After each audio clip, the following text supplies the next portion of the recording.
when you buy in bulk. Plus, save $180 on a DeWalt 12-inch dual bevel sliding compound miter saw. Now just $449. Our best lineup is here at Lowe's. Valid through 5/6 while supplies last. Selection varies by location. With Fidelity Wealth Management, a dedicated advisor gets to know you and your goals to build a comprehensive plan to help grow and protect your wealth. Backed by a team of specialists, they'll analyze all your accounts, even the ones they don't manage, to keep an eye on taxes and provide proactive portfolio insights that can help you unlock your wealth's full potential. Learn more at fidelity.com/wealth. Investment minimums apply. Fidelity Brokerage Services, LLC. Member NYSE SIPC.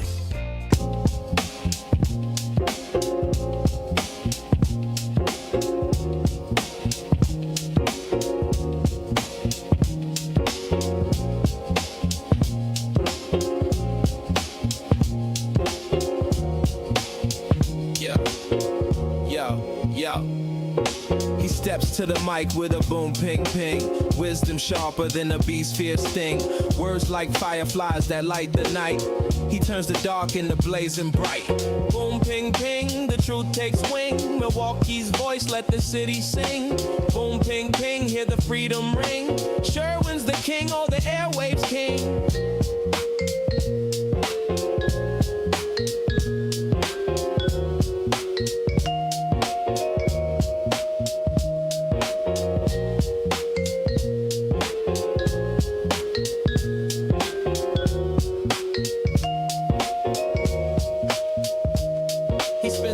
That shake the ground, unveils the truth where lies abound. Politics, justice, social streams. He molds the chaos into dreams. No silence here, just the sound of change. Boom, ping, ping, rearrange. Boom, ping, ping, the truth takes wing. Milwaukee's voice, let the city sing. Boom, ping, ping, hear the freedom ring. Sherwin's the king, all the airwaves king. Through the static, through the noise, he amplifies the people's voice. Boom, ping, ping, like a heartbeat's call. He's got the wisdom to break down walls. Yeah. Da, da, da, da, da, da, da, da, da,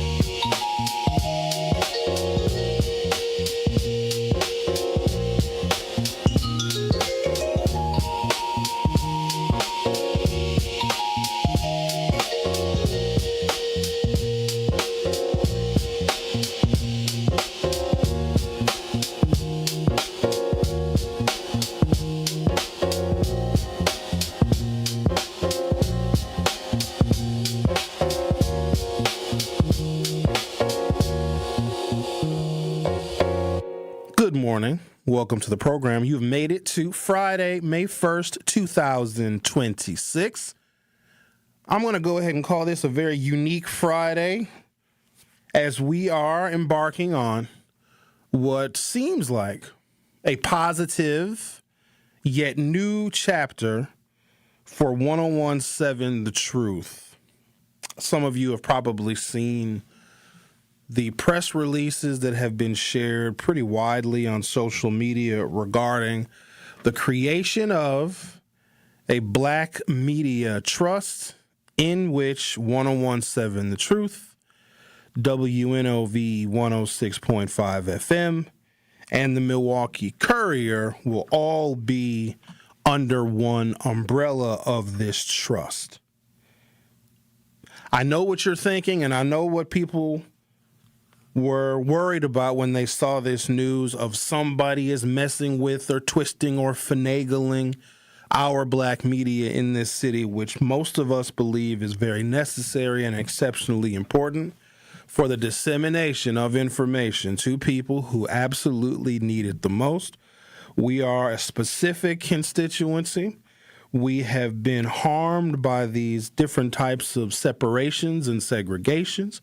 We talk about solutions to problems in our community, whether it be low levels of educational attainment, high levels of unemployment, and unacceptable levels of crime. And this is one of the very few places where we can have those kinds of very tough discussions.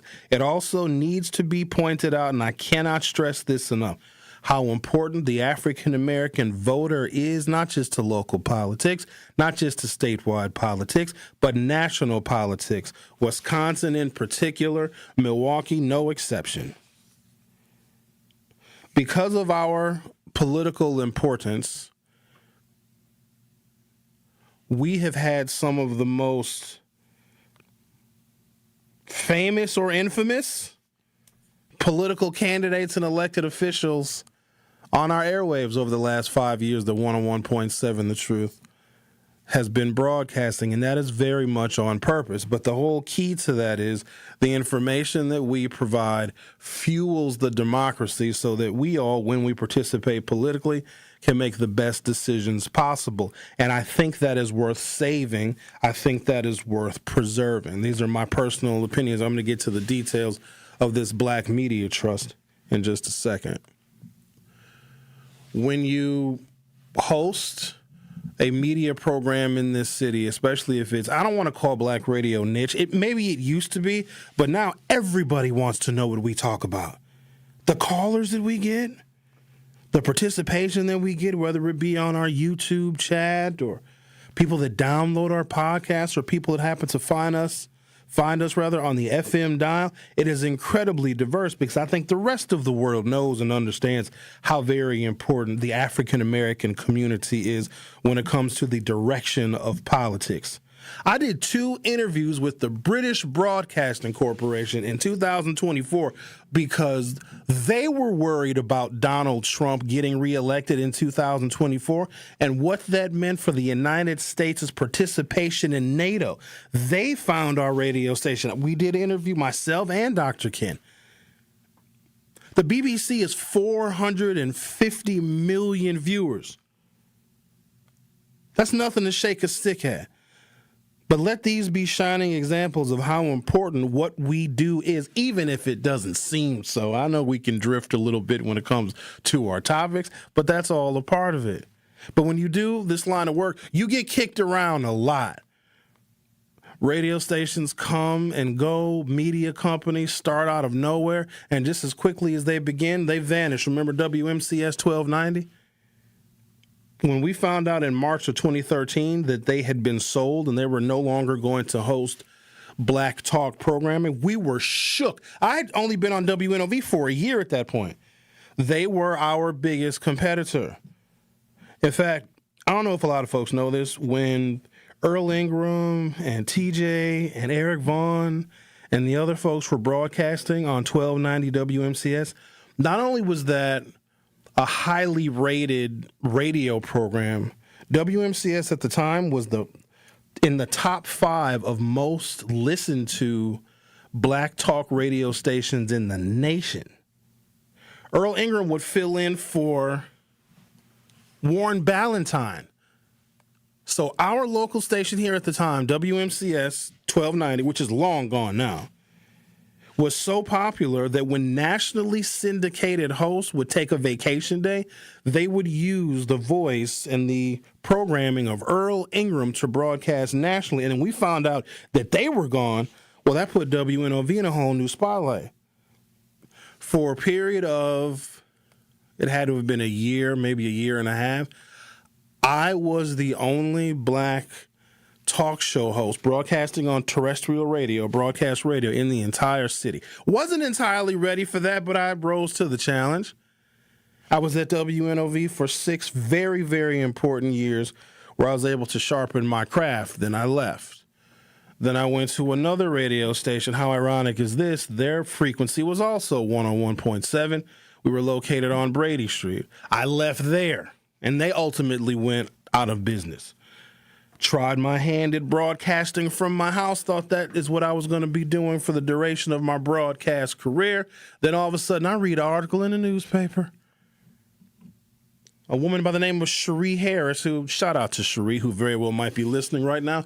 She's above the fold in the Journal Sentinel, as she's going to be the manager the general manager of a brand new black talk radio station called 101.7 The Truth.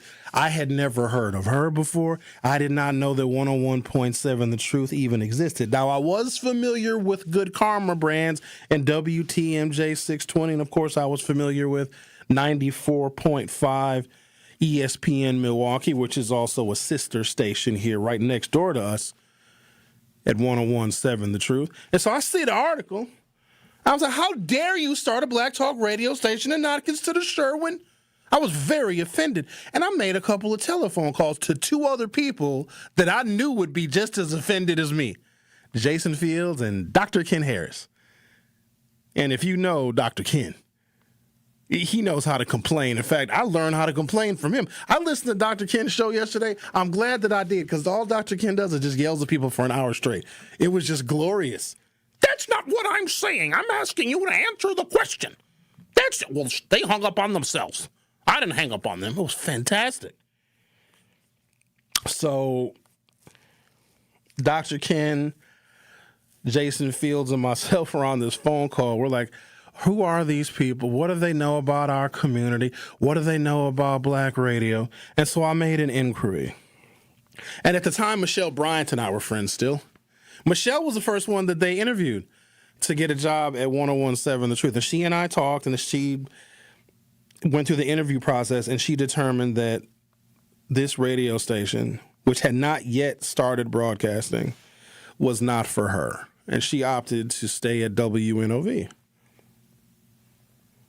Then they hired Tori Lowe. Tori was hired first. I don't know if a lot of folks know that. So when 101.7 The Truth was putting together its lineup, this is important information now. It started with Tori. Tori and I talked for probably 3 hours one night, because we didn't know what 101.7 The Truth was, what it was going to be, what are the motives. Because remember, if you are an African-American talk radio host, your voice it's necessary, and it's also very, very rare. And there are people that look to monetize it, because there's always this perception that if you have African-Americans situated in one place and they're broadcasting and they have an audience and they can curate an audience, because people are very familiar with how much money black people spend. And so here's where the math is relatively simple. If you have black people hosting a talk radio program or doing anything that can garner the attention of the black community and the black consumer and the black wallet, then it should be a cash cow gold mine, because African Americans are consumers unlike any other. Earlier in the week, I talked about how much money we spend, $2.1 trillion every single year. That's huge money. So anyone who has an investment mindset, it would make sense for them to have and to host a media platform where you can have African-American voices that are credible, that can garner a black audience, that have money to spend on the advertisements that they may hear on the program. When I inquired about the lineup here, this is before they hired me, I talked to a guy named Kyle Wallace. Didn't know Kyle from Adam, but he was like vice president or junior manager, so it was Cherie and it was Kyle. Like, they were the management team at the time. And I sent an email to Kyle. Actually, I called him. Michelle Bryant gave me his number. And he's like, oh, Sherwin, here's a email address. Send in your resume. I was offended by that. I'm thinking to myself, Sherwin Hughes does not get radio jobs with a resume. Sherwin Hughes gets radio jobs with his name. How arrogant. Dude sent me to careers@goodkarmabrands.com. And if I remember correctly, I didn't send anything. Eventually, I got a return phone call because I wasn't going to pursue it. Because I'm thinking, if they aren't familiar with who I am and what I do, then what I do and who I am would shock them. And I probably wouldn't fit. Because remember, we didn't know what 101.7 The Truth was even going to be. We had no clue. First of all, who starts a black radio station during a pandemic? Well, Craig Karmazin does, apparently. Oh, by the way, Craig Karmazin, will be in studio with me on Monday at 11 a.m. He's going to share with you his intentions, his motivations, why he decided to start The Truth, and why he felt it was timely to participate in creating this black media trust in which 1017 The Truth will no longer be a part of Good Karma brand. So we'll be talking to Craig Karmazin, the namesake of Good Karma Brands, on this program live in studio Monday at 11 a.m. So I get a call back. It was a Zoom call, actually, and it was that Kyle Wallace fella, who I still didn't know, and Cherie Harris. And they said, Sherwin, we have good news for you. We got a spot for you in our lineup on 101.7 The Truth. And I was like, cool. And then this was the next part that it's still, even to this day, I laugh when I think about it. They presented the salary. And they were happy. They were like, oh, I remember the looks on their faces, they were smiling all big. And you can tell when you're on a Zoom call, when people that are on the call are looking at their screen because they're looking at the expression on someone else's face also on the call. It's like Kyle and Cherie were just looking at each other on their screens like, oh, he's going to love this salary. He's going to love it. Like, Sherwin, here's what we're going to pay you. I went stone-faced. I was like, no, that's not how this is going to work at all. And so I did my thing. You know, first thing Sherwin going to do is I'm going to negotiate for money, because that's one thing as black folks, we do not do very well. We're so damn happy to make it to the final interview and so damn happy that somebody is offering us a job. Whatever salary or money they originally offer us is what we take immediately. Not I said to fly. Ain't no way. You want me to get up and get out of my house and go to another place and broadcast, and you're going to pay me X amount of dollars? It wasn't a horrible amount. It just wasn't a Sherwin amount. Big difference. And so they're like, oh, Sherwin, we're so happy to announce that we're going to pay you blah, blah, blah, blah, blah, blah, blah. I said, no. The looks on their faces, it's almost like they couldn't believe that I would turn down what the offer was. And I told them what I needed. And I remember them saying, well, Sherwin, we're going to have to get additional clearance and permission to... And it's not $1 million a year here. Let's be clear about that. But it was an amount that if I didn't get a raise for, let's say, 2 years, I'd be cool making. Because you can't expect that you're going to get regular raises. I know a lot of people go into new jobs thinking that, oh, if I just work really, really hard, they're going to recognize my talent. No, they might, but they ain't going to pay you for it. Why would they? Because it's the nice thing to do? No, businesses like to make profit. And I understand that. And you're going to make your money off of me, but I need to make money on the front end. You understand? Then you all get to sell my show. But I get my money first. Remember, I get paid for the attempts.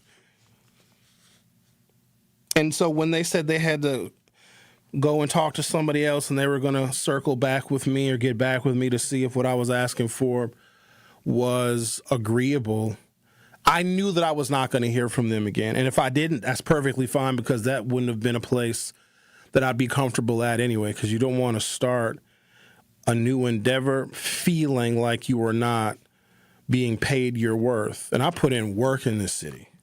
I've been on these airwaves in one form or another since 2007. I remember talking to some of y'all when I was with the Basement Crew on Jammin' 98.3. Those were the days. Good heavens to mercy. They called me back, told me the rundown of when we were going to start doing show prep, and our launch date was going to be January 4th, 2021. Joe Brown was here. Melanie Ricks was here. Kyle Wallace was a producer. Zach was here. Tori was here. Dr. Ken was here. And I suppose the rest is history. What we do here has value, and it is worth preserving. And I'm quite honestly, you know what? I'm happy to be back with my people at the Milwaukee Courier and at WNOV 860 AM and 106.5 FM, because that is where I sharpen my skill. So I'm going to take a break, come back. I'm going to read you the press release, but I also want to share with you what the mood has been the past couple of months here at Good Karma Brands, because when I say that there have been mass layoffs here, corporate media is downsizing, not just here, but everywhere. And I don't know if it's a sign of the times or people are getting their information and their news from TikTok or Instagram or from podcasts or from YouTube. But corporate media as it exists and as we understand how it exists is downsizing. We lost 35 coworkers just last week here. And this is not a gigantic office. So when 35 people are let go, you can tell. So the mood here has been, let's just say, tense.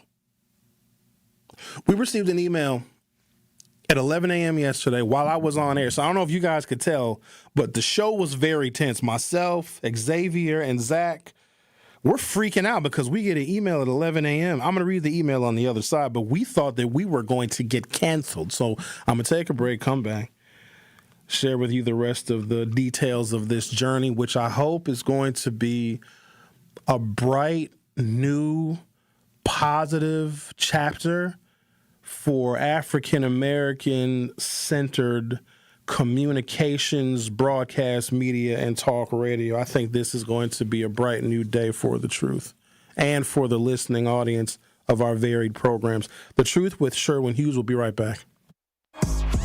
Don't touch that dial. The Truth with Sherwin Hughes will be right back on 1017 The Truth, The Truth app, and 1017thetruth.com. Milwaukee Black Talk. You don't want to be there. You don't like the work. You don't like the people. Now, there are some differences. The only difference is modern American slavery and capitalism versus 19th century. We were dramatically more primitive back then. And a slave that is able to buy their freedom is the same as the disaffected, disgruntled worker that is able to buy their way into entrepreneurship because that for them is free. Listen to The Truth with Sherwin Hughes weekdays from 9 a.m. to 12 p.m. You're a hard worker. Provide for your family and help out in your community. You've been there for so many others. But when life challenges you, when rising costs, unexpected repairs, medical bills, or simply a rough stretch make it hard to keep up on a limited or low income, you're not alone. Your local Wisconsin energy and emergency assistance providers are here for you, working together to keep you safely in your home and your heat and power on. If you're struggling with high utility bills, facing a disconnect notice, or dealing with a furnace emergency and your limited or low income isn't enough, support is available. Visit www.heat.help or call 1-800-506-5596 to apply for a hand up. The Truth with Sherwin Hughes returns after this on 1017 The Truth, The Truth app, and 1017thetruth.com.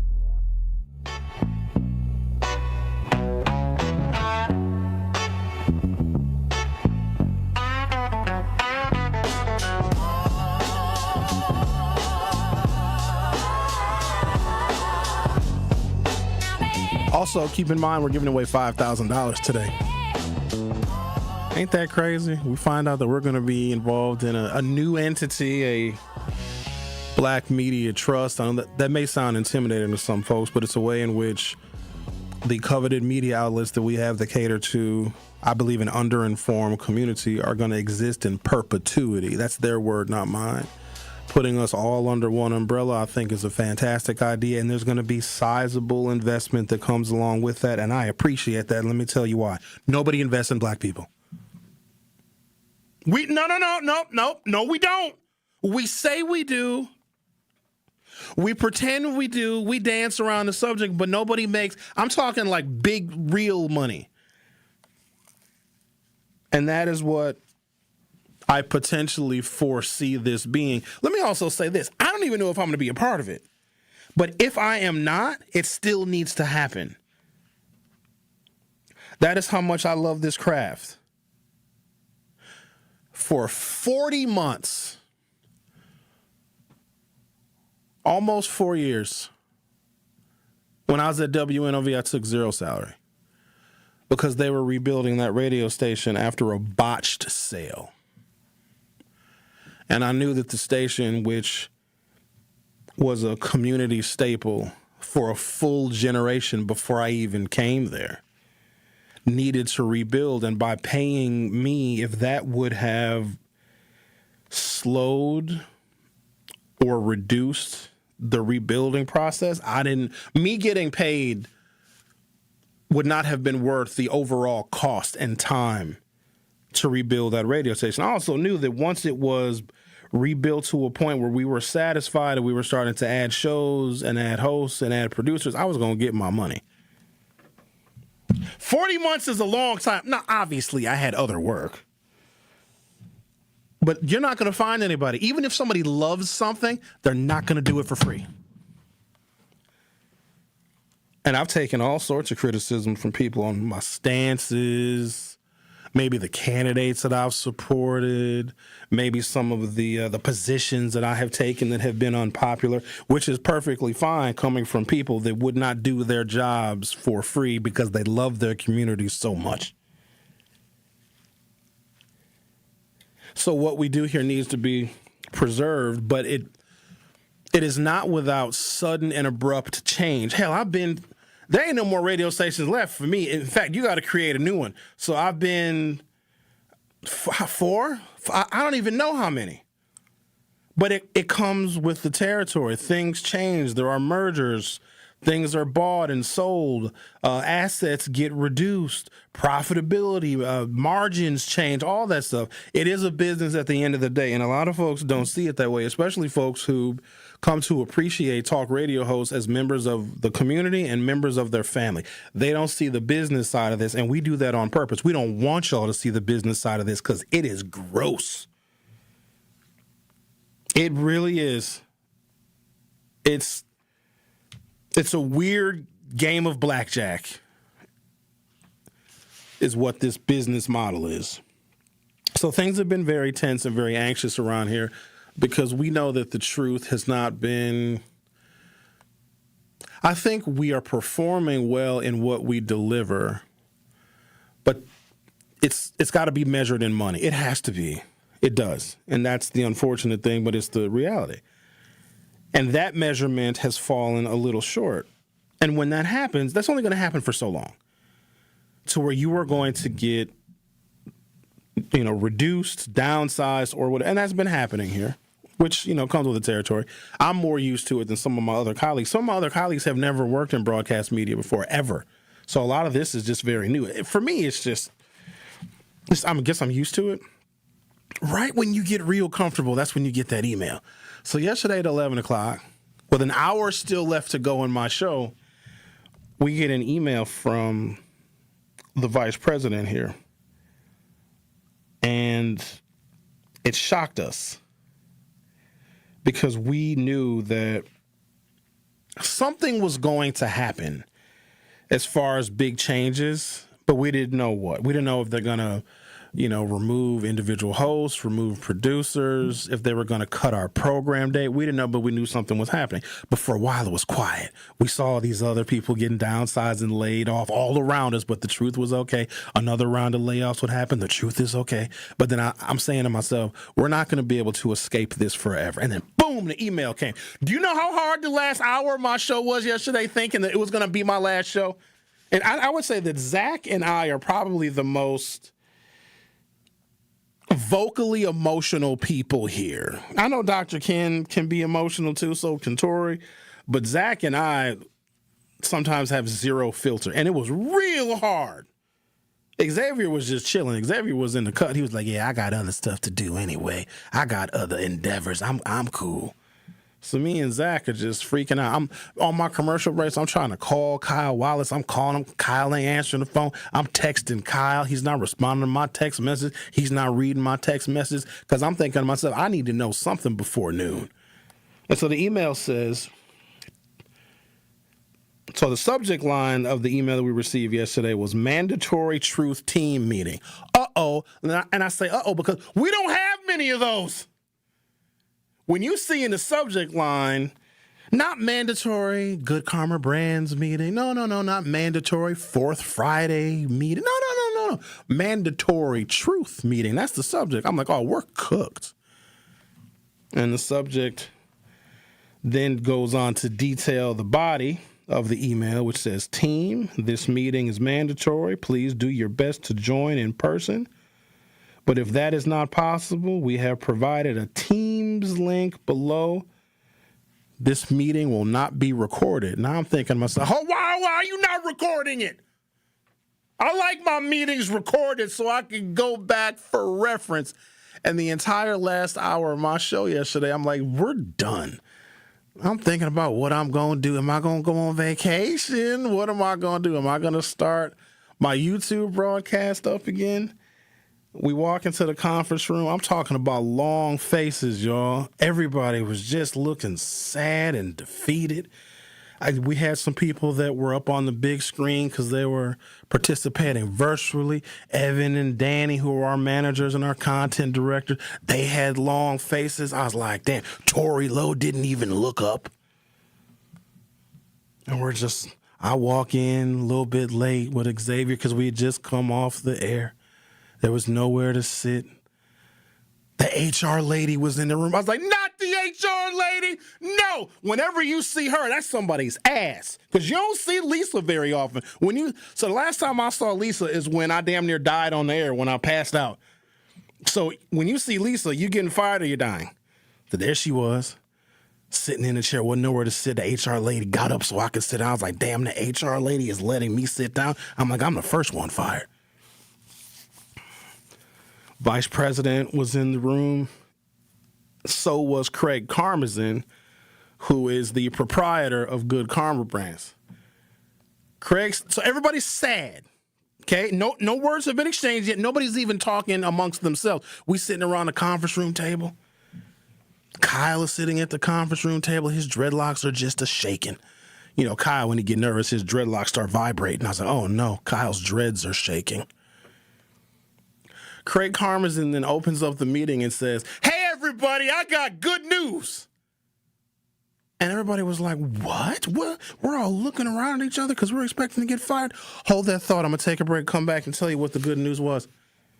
The Truth with Sherwin Hughes on 101.7 FM. We'll be right back. Don't touch that dial. The Truth with Sherwin Hughes will be right back. Join March for Babies to improve the health of families. The U.S. is among the most dangerous nations for childbirth. With your help, we can tackle America's maternal and infant health crisis. Join us in Milwaukee on May 16th at 9 a.m. at Greenfield Park in West Dallas for this powerful community event. Connect with families, friends, and coworkers while raising critical funds. Every step counts. Sign up today at marchforbabies.org.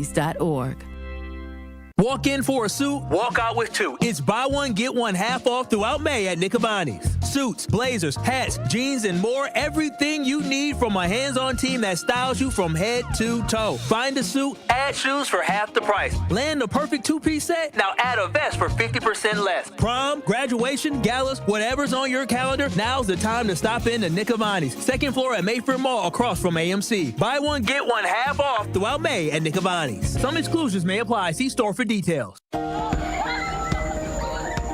Do you hear that? And that? And that? Those are the sounds of a healthy and vibrant community. And to this United Way volunteer, nothing sounds better. They're the sounds of children being given greater chances to succeed in school. The sounds of neighbors receiving the support needed to overcome challenges, both big and small. They're the sounds of families gaining access to quality health care and nutritious food for their tables.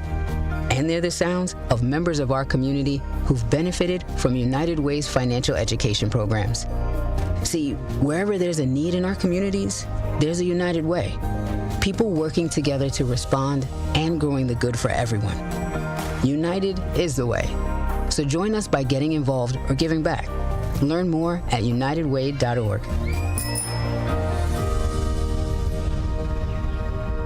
70 million people in the U.S. have learning and thinking differences, like ADHD and dyslexia. Each has their own story.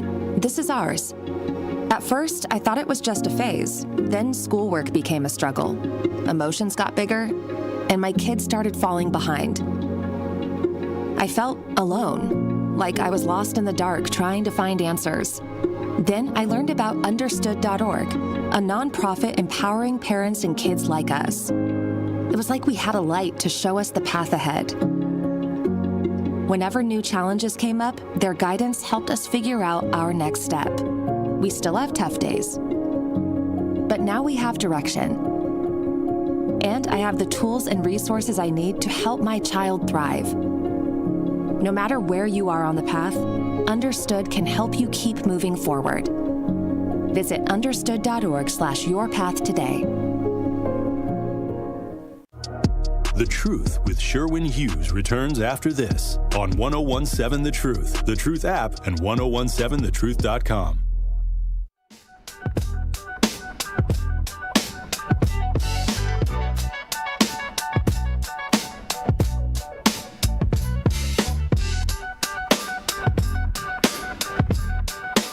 Craig Karmazin, who is the CEO of Good Karma Brands, begins the meeting by saying he has good news, keeping in mind all of us that are in that conference room, either in person or virtually, thought that this was the end of our brand because we have been witnessing the downsizing of Good Karma Brands over the past couple of weeks, and we knew it was a matter of time before the downsizing hit us. And Craig essentially said he's going to give you more detail when I have him in studio on Monday at 11 a.m.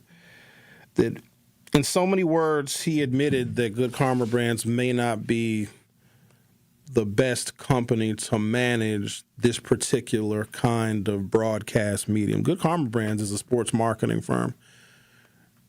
Craig had a desire to do something more when George Floyd was murdered.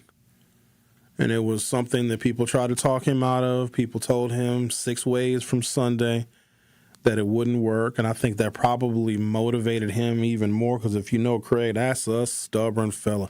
Me and him got into it, it must have been the fall of 2024 to where I thought he was going to fire me. I mean, we're yelling at each other in his office. And everybody, we were in these, we have these glass offices here. They ain't soundproof for nothing. I'm looking out the glass windows. Me and Craig is going at it. People are looking uncomfortable. I'm like, oh, I'm cooked. I'm going to get fired. This was October of 2024. But then after we calmed our voices, because we just had some misunderstandings and a little bit of a disagreement. He's stubborn, but hell, I'm stubborn too. So me and him going at it. But then after a couple of minutes, he was like, you know what, Sherwin? I think you're right about some things. I think you hit the nail on the head. And then next thing you know, I walked out the office and came to work the next day. But he wanted to do something more to offer our community voices in addition to the ones that have already been here. Because there was a new burgeoning presence in the African-American mindset after George Floyd. Everything was changing. We're in the middle of a pandemic. Trump is running for president again. People are out in the streets protesting. We're arguing over vaccines. It was a lot going on. And it is in times of that kind of once-in-a-lifetime social upheaval that new voices need to be platformed. And so he came up with the idea of 1017 The Truth, which does not necessarily fit in with the other kinds of broadcast mediums and platforms that Good Karma Brands has. But then something happened. I can't describe it. Some of you know what I'm talking about. The magic of when we all were together and the different hosts that we've had. Oh, we've had so many hosts. Just Bree and Stephanie and Melanie Ricks and Joe Brown and Telly Hughes and Denise Thomas. There was something very special about this group that was put together that had this broadcast platform for 11 hours every single day. Somebody told me yesterday that there is not another black-centered talk station in the United States, America, that's not syndicated, because we don't syndicate nothing. You ain't going to hear some national talk show coming through our airwaves between 7 a.m. and 6 p.m. It is all local folks talking about the issues that impact us right here in Milwaukee, and we are the only radio station in the country that does that, and that is something to be very, very proud of. Because we also come to find out, I've known this for years, Milwaukee radio listeners don't want syndicated stuff. They don't want it, so we don't offer it. Now, over the years, you guys have witnessed a whole bunch of changes because this is broadcast media, and that's one thing you got to get used to. For those of you that have been listening to broadcast radio and Black Talk Radio for many, many years, the hosts that you remember from many, many years ago are long gone. That is just what happens. Some of them leave broadcasting altogether. Some of them go to television. Some of them go to national platforms. But change is inevitable. And so Craig starts the meeting yesterday saying, I got good news. There's a new media trust being formed in which the people who are employed and working with and for this trust will have ownership in the trust. So whatever this new thing is, it is going to be owned by the people that are creating and producing the content. Ladies and gentlemen, that has never happened before. No one, where are my papers? No one ever gives us ownership. First of all, I realize that these papers are mine, so I can shred these to high heaven. So, a couple of press releases went out. I posted a couple of them, and I know that when I posted them, a lot of people had questions because they're just used to change when it comes to the media platforms that are geared toward us. Whenever there's change, people are thinking, oh, it's gone, it's going away, somebody's going to buy it, somebody's going to extinguish it, somebody's going to turn it into a music station. That is not what is happening here. Now, listen, I don't have all the answers. I got more phone calls. I got so many calls yesterday that my battery died. Sherwin, what's going on? Where are you going to be? What's going to happen? Where? I don't know. I don't even know if I'm going to even have a job. I don't know what's happening. From the Milwaukee Courier. The owners of the Milwaukee Courier are placing Wisconsin's oldest black newspaper and 2 black radio stations in an employee benefit trust, ensuring independent black media ownership in perpetuity. Perpetuity means forever. Perpetuity is why Prince changed his name to the artist formerly known as Prince, and then he went by that symbol. Remember when Prince went by that symbol? Because in his contracts, his record labels and distribution companies said they own Prince and Prince's name in perpetuity. And so Prince was like, cool, then I won't be Prince anymore. You can own Prince in perpetuity, but I'm going to be the artist formerly known as Prince. Dope move.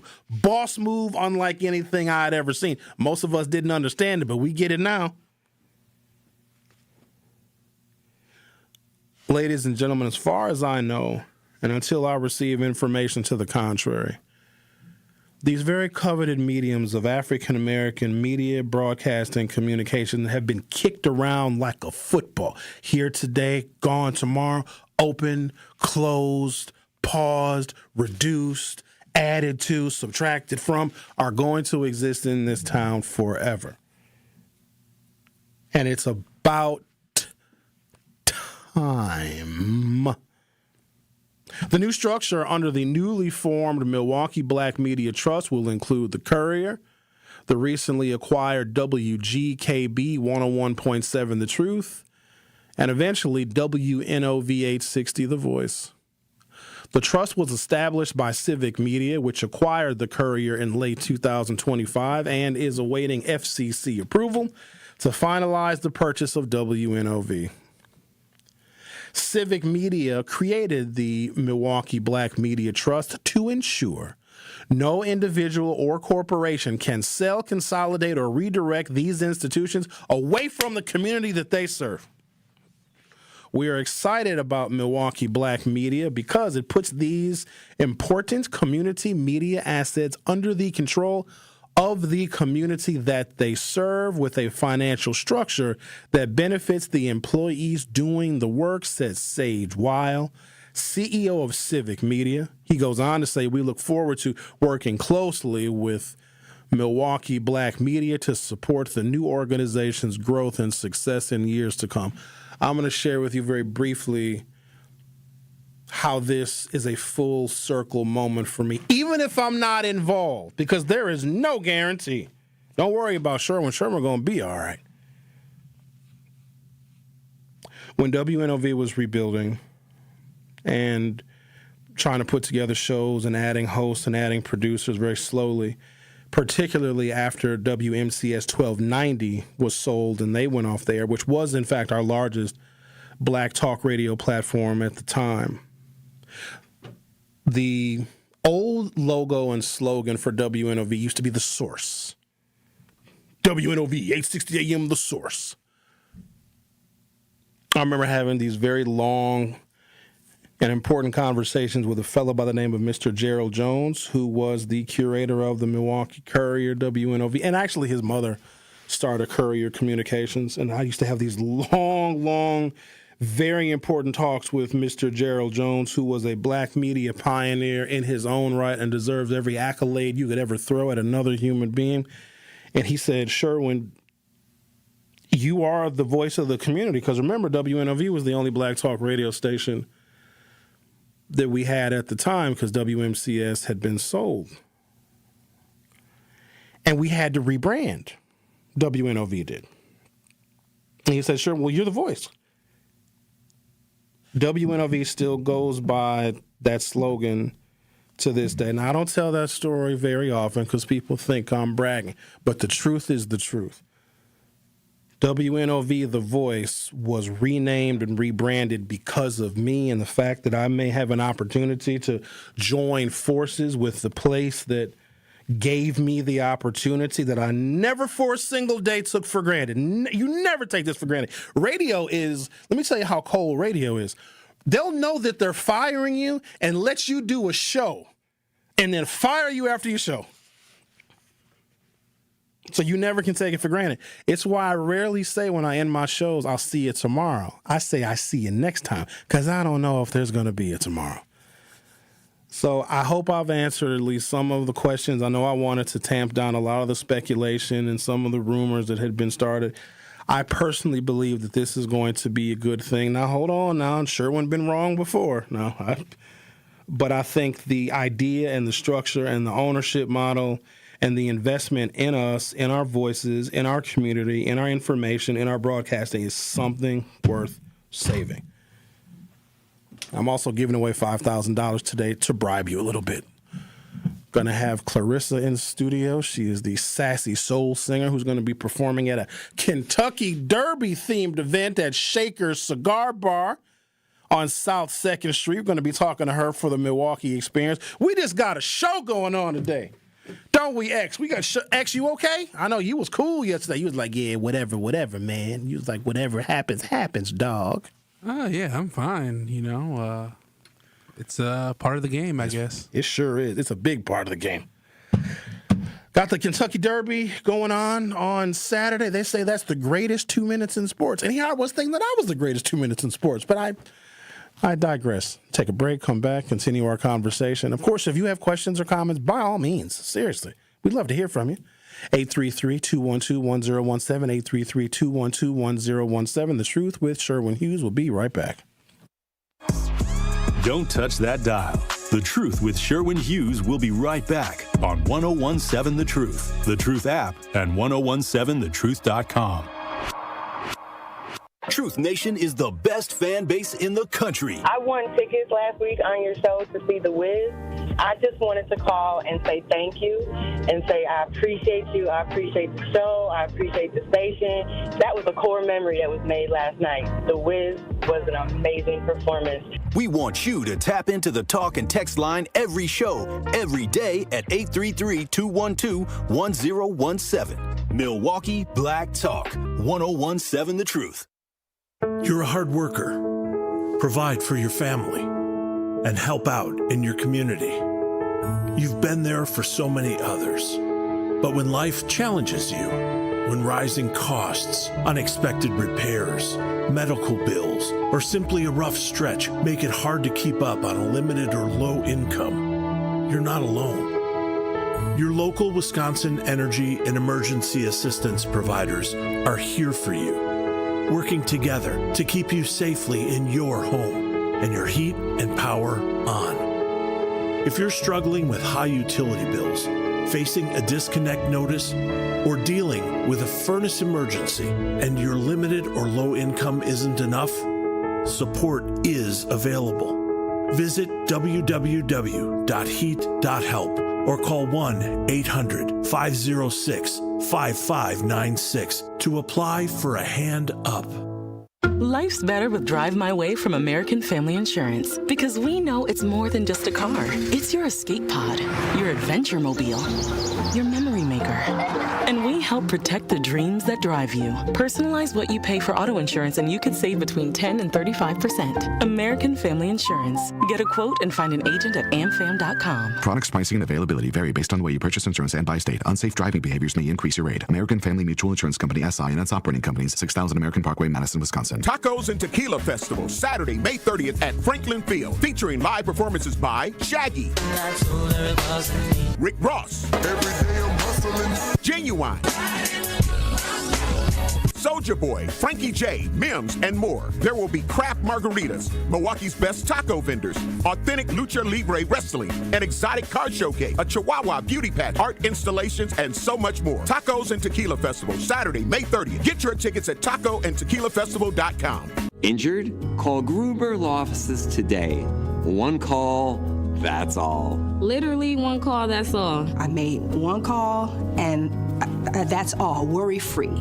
One call, that's all. It worked. Just one call and that's all. They will do what they say they're going to do. One call and that's all. One call, that's all means security. It's literally one call, that's all. It's a phrase we'll never forget. Gruber Law Offices. One call, that's all.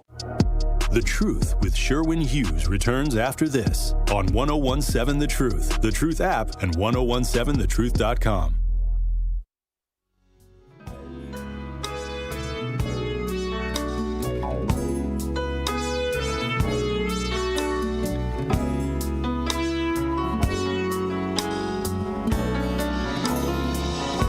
Not Really a City Girl said, Sherwin makes a breakup feel less painful, so I gotta play some breakup music. I don't believe it's a breakup. I think it's a new relationship. I do want to answer whatever questions you have that I can answer. Remember, I don't know a lot about what this new trust is going to be, how it's going to structure itself, and how it's going to operate. We've got a whole bunch of meetings next week. So to the extent that I can share the details, I certainly will. Vanessa says they only mention Alderwoman Malele Coggs, who are the other trust owners. Let me give you that information right now. The article says Civic Media will continue to support Milwaukee's black media operations through a services agreement providing administrative, technology, and sales support services. Milwaukee Black Media operates with full editorial and programming independence. All content and programming decisions are made by Milwaukee Black Media staff and leadership, not by any outside party. That's good because that maintains the independence of each individual host. The newly formed trust entered into a local marketing agreement with Good Karma Brands to program The Truth with an option to purchase the station. Quote, Good Karma Brands is proud to support a model that keeps these important media institutions rooted in the community they serve and expands the opportunity for our teammates. From the start, our focus has been on building a strong platform and positioning it for continued growth and impact, said Good Karma Brands CEO Craig Karmazin, who will be in studio with me on Monday. We're proud of what has been built with The Truth, and we're excited to partner with Milwaukee Black Media, who is best positioned to serve our advertising partners, teammates, and Truth Nation. So until further notice, ladies and gentlemen, everything is going to be the same. We're still going to be broadcasting here from the Avenue. Now, I have been told that there might be a new facility somewhere. Who knows how that may end up coming to fruition. But we're still going to be here. The YouTube's going to be the same. Phone number going to be the same. Everything going to be the same, at least through the month of May. And if there are any major changes that you all need to be aware of, I'll share those with you. The trust is led by 3 founding trustees. Malele A. Coggs, Milwaukee alderwoman and longtime community leader. Tiffany Wynn, senior marketing leader at Ascension Health.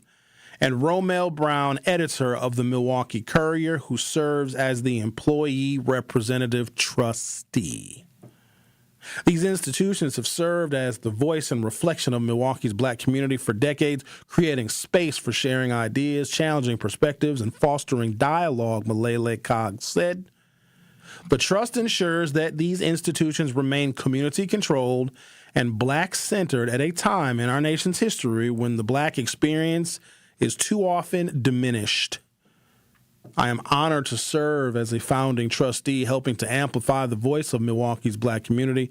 I am excited for what lies ahead and the future we are building together. This trust honors the legacy of Milwaukee's black media while ensuring the voices of our community are not only preserved, but elevated for generations to come, said Wynn. It marks a powerful, forward-looking win for our city, where ownership, storytelling, and opportunity are rooted in the people who live and lead here. Robert Biko Baker has been named the general manager of the Milwaukee Black Media LLC, the trust's operating company. Baker will lead operations across the Courier and WGKB, working with program director Darren Debo, editor Romel Brown, and sales director Doug Kelly. The Truth with Sherwin Hughes will be back for hour 2. Don't touch that dial. The Truth with Sherwin Hughes will be right back on 1017 The Truth, The Truth app, and 1017thetruth.com. Milwaukee business owners, this is your moment. Every Friday at 8 a.m., call in to 101.7 The Truth for What the Business Is. Tell us what your business is, where you're located, and one thing you've learned along the way. What the Business is powered by We Energies, delivering the energy that powers local business. Fridays at 8 a.m. on 101.7 The Truth. Fridays at 8 a.m. on 101.7 The Truth. May is Skilled Trades Month, a time to celebrate the hands-on careers that keep our industries and our communities moving forward. At Junior Achievement, students are discovering that today's skilled trades include technology, robotics, and smart manufacturing. With support from Rockwell Automation, students are exploring how advanced manufacturing and automation will power the factories of the future. Thank you, Rockwell, for helping inspire the next generation of technicians, engineers, and innovators. Learn more at ja.org. Hey there, Jane Lynch here. You want to hear something funny? Too bad. You want to hear something uplifting that will inspire you? Good. Because today, I want to talk to you about Direct Relief, a humanitarian organization that does seriously good work when it counts. Fires, hurricanes, earthquakes. When disaster strikes, Direct Relief immediately shows up with medicines, medical supplies, and everything doctors and nurses need to save lives. Let's ship her out! Every day across the United States and around the world, they're making an enormous difference. If someone needs help, Direct Relief helps. No politics, no red tape. Hey, what you doing over there? Oh, I'm packing insulin for kids with diabetes. See, every box here is literally a lifeline for someone in critical need. So check them out at directrelief.org and donate if you can. You might just bring a smile to someone's face. My name is Emma. I am 13 years old. 6 years ago, I was injured in a car accident that left me paralyzed from the waist down. Once I completed rehab, my mom applied for a canine companion service dog. Last January, I finally got to meet my service dog, Marcia. We quickly developed a very strong bond. Together, we go to my horseback riding lessons, school band practice, swim meets, and archery classes. Together, we pick vegetables, and we like to cut flowers. I love Marcia. She makes me feel like together we can do anything. I can't imagine life without her. She's a part of the family. We are just one of the thousands of teams Canine Companions has paired together over the past 50 years. With your help, we can continue for another 50. Visit canine.org to see the many ways you can change lives.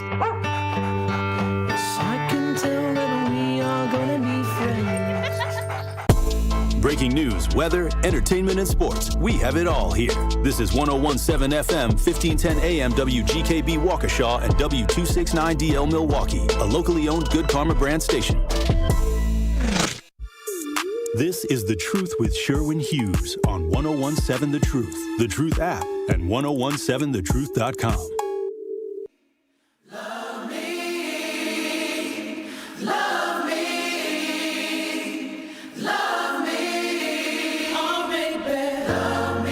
I just love this song. Great song. I don't know how y'all do it. Oh, I got to tell you guys, welcome to hour 2 of The Truth with Sherwin Hughes. I got to still tell you it's the second hour. Gas prices, I guess they went up like 40 or 50 cents or something overnight. And this leads us to our YouTube poll question. Because, you know, every day on YouTube we ask you a question because we all have inquisitive temperaments. If gas prices continue to rise, and they will, in fact, they haven't even gotten started yet, but if they continue to rise, where's your breaking point, ladies and gentlemen, to where you would consider buying an electric car? So I'm just curious. How high would gas prices have to get, or if they continue on this trajectory? For those of you that are in the market for a vehicle, some of you are not in the market, some of y'all just bought a car. But for those of you that are thinking about it, you're considering it, the current vehicle you're driving is getting to the end of its life or the end of its lease, and you're looking around for something new. If gas prices continue to rise, would you consider buying an electric car? And I'm not shocked by what the poll results are. And our question on YouTube, oh, by the way, go to youtube.com or open up your YouTube app from your smartphone or other mobile device, search 1017 The Truth, hit subscribe. You'll be able to view the live stream of the program, also participate in our very eventful YouTube chat. And you'll be able to answer our poll question, which is, if gas prices continue to rise, would you consider buying an electric car? 65% of you say no. I have been driving either a hybrid electric or fully electric vehicle since 2018. And I will never look back. The first vehicle that I had was my Chevy Volt, which had about 35 or so miles of pure electric range. And then if I exceeded that 35 or so miles, it had a small 7-gallon gas tank. And I drive so few miles that I rarely exceeded 35 miles per day. And after driving that vehicle for 6 years? No, what's the math on that? 7 years, almost 8. I realized that I would be perfectly fine driving an electric vehicle. I don't know why people panic. Like, no one drives, unless you're like a driver by profession, 300 or 400 miles in a day. The other misconception that a lot of people have is that you can't charge your vehicle with a regular wall outlet. You need something special. Now, if you drive a lot of miles in a day, it might be in your best interest to get a 240-volt wall outlet installed, assuming you have a garage, because that helps, or you live somewhere where they have electric vehicle charging stations, which are becoming much more popular. But I just plug my car into a regular outlet, and you charge it that way. I put a comparison up on the Hughes Views Facebook group. So if you want updated information about what's going on with the Black Media Trust and what's happening as things are moving forward, I would highly suggest you subscribe to the Hughes Views Facebook group. That's the Facebook group that corresponds to this show. And also a lot of the things that we talk about, a lot of the articles that I discuss, I'll post in that group as well. So make sure you sign up for the Hughes Views Facebook group to stay up to date. But I posted how much money I have saved since September of last year when I purchased this most recent purely electric vehicle. And this is when gas prices were considerably lower. I've only spent since September of 2025 now. So what is that, 7 months, give or take? I've only spent $184 charging my vehicle. The price of electricity has not gone up. I pay 10 cents per kilowatt hour. So basically, a whole day of driving. I come to work. I may have some meetings. I may have some errands. I got to go to the grocery store. I may go out to lunch. I may go out to dinner. So assuming I'm not going anywhere out of town, just driving around the city, my normal everyday driving, it costs me like 40 cents, between like 17 and 40 cents a day in electricity for a full day of driving. And that has remained consistent because electricity prices have not gone up. Here's another trick that maybe some of y'all don't know. So you buy your electricity per kilowatt hour. And after 9 a.m. until 9 p.m., you're paying about 50 cents per kilowatt hour. And that's powering your refrigerator, your electric stove, all your other appliances, your dishwasher, all of your electronics, all the televisions and all that. You're paying about 50 cents a kilowatt hour. But at 9 p.m. until 9 a.m., the electricity rate for We Energies goes down to 10 cents per kilowatt hour. So that is when I begin charging my vehicle. So I am paying the absolute lowest rate. And by the time I wake up in the morning, I got a fully charged vehicle. I get like 330 miles worth of range. I don't drive no damn 330 miles. In fact, I've only driven that vehicle. I bought it with 17,000 miles on it. I just turned 22,000. So what is that, 5,000 miles in 7 months? So I don't drive very much. Some of you that drive more, obviously you're going to be paying a little bit more, but it's really, really, really, really cheap. But I think some of the misconceptions about electric vehicles are immediately cleared up once you drive one, and they're fast. Because electric vehicles make all of their power and their torque instantaneously. This vehicle is so fast that you can't even floor it because you run out of road. But on the rare occasion that I happen to put the pedal to the metal, only in safe driving editions, of course, it's so fast your vision blurs. It's a real hoot. For those of you that have driven an electric vehicle, you know exactly what I'm talking about. But I'm worried for folks because gas prices, not only are they going to continue to go up, we haven't seen the price of food go up just yet because the diesel that powers the trucks that ship our food to our grocery stores, that hasn't, so far the companies are absorbing the increased prices in fuel. That's going to stop very, very soon because most of what we buy is not grown in Wisconsin. It comes from somewhere else. So when grocery prices begin to rise, especially produce, and then gas prices are going to continue to rise as well, it's really going to squeeze people. So I'm just curious how many of you would consider buying an electric vehicle. This one comes from WISN.com. Gas prices across the state are continuing to climb due to overseas tensions and regional refinery issues. The Wisconsin average jumped overnight to $4.24 a gallon on May 1st. The current average is up nearly 33 cents from just a week ago, according to GasBuddy.com. Experts point to tensions in the Strait of Hormuz, which remains mostly closed, and refinery issues in the Midwest as the primary causes for the spike. So a couple of things with this. There's a political set of repercussions that's going to come from this as well, because this is Donald Trump's economy. These are Donald Trump's gas prices. It's Donald Trump and got us in this war, closing the Strait of Hormuz. Donald Trump said we already obliterated Iran's nuclear capabilities, but for some reason we had to go obliterate what we already obliterated. And the only thing that's being obliterated is people spending money and their discretionary income. I just want folks to know this is going to shift the country even more toward voting for Democrats. But here's where I'm a little concerned about that. Obviously, I think it's Democrats' turn to try to lead the country because they might be a little bit better than what we're getting. But I fear that the quality of the Democrat that we have running is also going to be lower because there's just going to be so many people running with a D behind their name. We need intelligent, intuitive, critically thinking, hard-working people that are going to actually create policy that is going to reverse some of these negative trends that we have been experiencing. That's what we need. Because right now, any generic Democrat beats any establishment Republican. And as prices continue to rise, especially energy prices, because that's going to impact everything.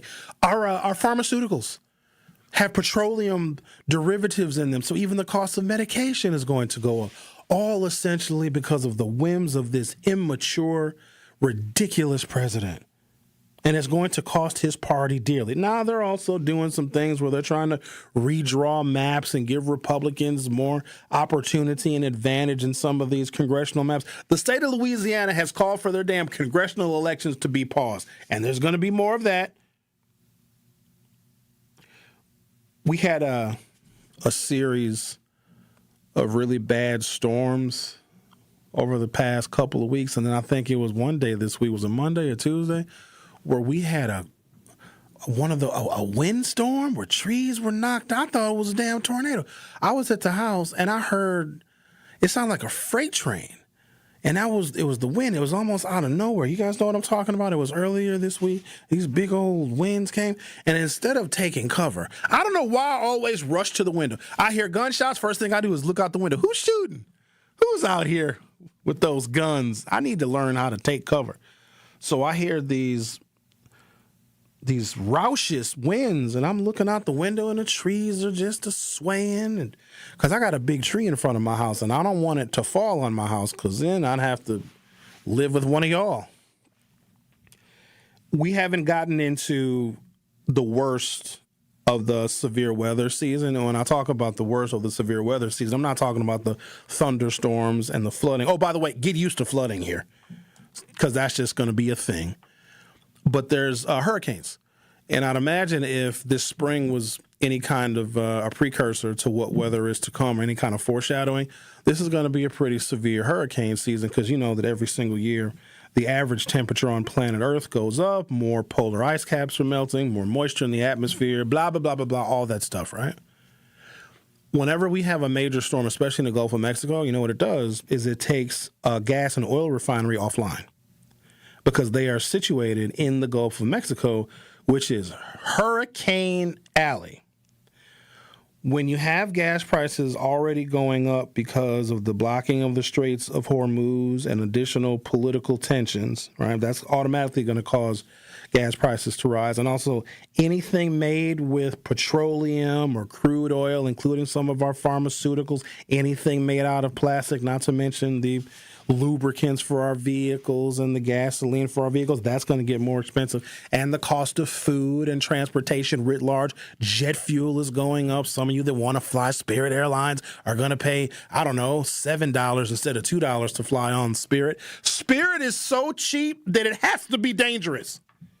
Spirit is so cheap that I feel like if you get on a Spirit flight, they'll just ask somebody in the cabin, like, hey, do any of you know how to fly a plane? The captain decided he just wanted to take a nap, so we need a passenger to fly the plane. I feel like that's how Spirit can stay so cheap. They're in financial trouble, by the way, and there was I think the federal government is making a move to bail Spirit Airlines out in exchange for the federal government, led by Donald Trump, to have a majority stake of Spirit Airlines. I just need y'all to think about that just for a second. I know it's slightly off topic. Do you want Donald Trump owning not just an airline, but Spirit? Jet fuel has gone up. Cost of our food is going to go up. Cost of everything essentially is going to rise. And then we're going to have a hurricane, and several oil refineries are going to go offline. Like, that happens typically just in a severe weather month. Even if gas prices are stable, they will rise when you have one of those oil refineries that gets destroyed by a hurricane. Imagine the spike in gas prices this summer when one of those severe storms takes one or two or more than that of these refineries offline. It is going to be literally unsustainable. And I'm not trying to scare folks, but I just want you to be prepared for some pretty significant shocks to the pocketbook. But even with all that said, you guys are just averse to electric cars. Gas-powered vehicles require too much maintenance that most people don't do. But you got to change the transmission fluid and the gear differential oil. You got to change. You got to get the oil change. You got to put gas in the damn thing. It's just too much. I get in my vehicle and I push on the pedal and it goes. It's just always kind of on and never really has to start. I don't have to worry about the starter going out. I just get in it. And the navigation screen comes up, and it's like, what's up, Sherwin? Where you want to go today? You want to go to the strip club again? I said, shh, shut up. I have passengers in my car. If you go to YouTube.com or open up your YouTube app from your smartphone or other mobile device, search 1017 The Truth and hit subscribe. You'll be able to participate in our YouTube poll, which is going the direction I pretty much thought it would. Our question of the day is, if gas prices continue to rise, would you consider buying an electric car? 64% of you said, hell no. I'm an advocate for it, and I'm not some crazy environmentalist. I'm not. I don't even really recycle. Because what? Like 70%, it's ridiculous, the number. 70% of what we think we're recycling just goes into the landfill anyway. But I also don't produce a lot of garbage. Maybe what I say, some of you may consider garbage. So I don't take my garbage bin, because where I live, you put your garbage bin by the sidewalk. And then the garbage sanitation worker people, they come and they empty your garbage bin. But I don't put my garbage bin out until it's full. I only put my garbage bin in front of it's only full like maybe twice a month. I don't have a lot of garbage. I'm kind of proud of that. So I don't produce a lot of waste where my garbage bins are filled up. I'm curious about some of y'all. So from one week to the next, because some of my neighbors, their garbage bin will be overflowing. Like, what are you doing that you have? Like 3 weeks it takes for me to fill up my city of Milwaukee garbage bin. Now, my recycle bin has been full for, I don't know, probably since COVID. Well, I don't know when they come. I'm a victim here. Don't look at me like that. I don't know when the recycling people come. They don't come every week. They come, I don't know when they come. Don't look at me like that. I don't. And most of that stuff is just going to go into the landfill anyway, so I don't know. But I don't produce a lot of waste. Take a break, come back. Looking forward to our conversation with Clarissa. She's the sassy British soul singer, Xavier. She's got a British accent because she's from Britain. Oh, really? Yeah, she's performing at Shakers for a Kentucky Derby event. That's going to be what we're going to be discussing during our Milwaukee Experience segment. And I'm a little upset. Let me tell you why I'm upset. I had a date planned on Valentine's Day. And myself and my date, we're going to go watch Clarissa, the sassy soul singer, perform. It was sold out. I was so mad that I messaged Clarissa. And I don't know why I'm mad at her. Like, that's good for her. But I was like, hey, I tried to come to the event and it was sold out. Like, what am I expecting her to say? She was like, sorry. Like, what do you want? So she's going to be on the show today. Maybe you can take the caller yesterday to go see her. I've been giving that some thought, actually. What? Isn't that unethical of me? No.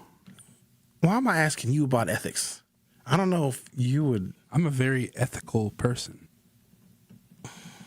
There's something about it that just seems wrong. Like, I shouldn't be dating, going out with, getting to know listeners. And we took her call by total accident. It was a contest we were doing. We already found our caller number 7 or 8. And I just happened to pick the phone up. And she's like, am I calling number 8? I was like, oh, well. It was Faith. But I'm scared, though, because I'm vain and I don't know what she looks like. Well, I can't take that kind of risk. I've been catfished before. I'm gun shy. Well, you send a text message and you start talking to her and you say, hey, let me see a picture of you. You know what I look like. Let's see what you look like. Yeah, I know, but then what if she's a booger wolf? And then I'm gone. Well, then that's what it is. Then you're done. And then she calls the show again. You put her through. Sherwin, I sent you a picture. How come you didn't text me back? What happened to you? I don't need that drama in my life because I'm just... It makes for good content, I think. This is my life, sir. It's not... Kyle, I really hope that the mic... You said that in my ear. That didn't go out over the air, did it? Because I get nervous when I hear y'all talking. Kyle Wallace is in the producer studio. He just... the voice of God. He just quoted Lil Boosie. Talking about, I'll give you $1,000. We're giving away $5,000 today. Hey, today is the... Oh, I'm so excited! Y'all better get excited. Let me tell you something right now. Let me tell you something. If you don't answer the phone, we don't care. We're going to call the next person. I got my list of people, too. I know who we call. I got the list. They gave me the list of the people that we going to call. Got a bunch of people on the list because guess what? When we call y'all, people sometimes don't answer the phone. Guess what we do? We go on to the next caller. So if you don't answer the phone, no, don't call back. It'll be too late. Because here's what's crazy. We'll call you. You're not going to answer. We'll call somebody until somebody does answer. And you're going to see that you have a missed call. Oh, I'm going to answer the call. Oh, I'm going to answer it. I'm going to tell you that you just missed 5 Stackarooskies. So make sure you stay tuned to the program as we're going to give away $5,000 courtesy of the award-winning 1017 The Truth and Gruber Law Offices. One call, that's all. Right now, I'm going to take a little break. You're listening to The Truth with Sherwin Hughes on 1017 FM. Don't go anywhere. I will be back shortly. You are listening to The Truth with Sherwin Hughes on 1017 The Truth app, and 1017thetruth.com. Milwaukee Black Talk. You don't want to be there. You don't like the work. You don't like the people. Now, there are some differences. The only difference is modern American slavery and capitalism versus 19th century. We were dramatically more primitive back then. And a slave that is able to buy their freedom is the same as the disaffected, disgruntled worker that is able to buy their way into entrepreneurship because that for them is free. Listen to The Truth with Sherwin Hughes weekdays from 9 a.m. to 12 p.m. You're a hard worker. Provide for your family and help out in your community. You've been there for so many others. But when life challenges you, when rising costs, unexpected repairs, medical bills, or simply a rough stretch make it hard to keep up on a limited or low income, you're not alone. Your local Wisconsin energy and emergency assistance providers are here for you, working together to keep you safely in your home and your heat and power on.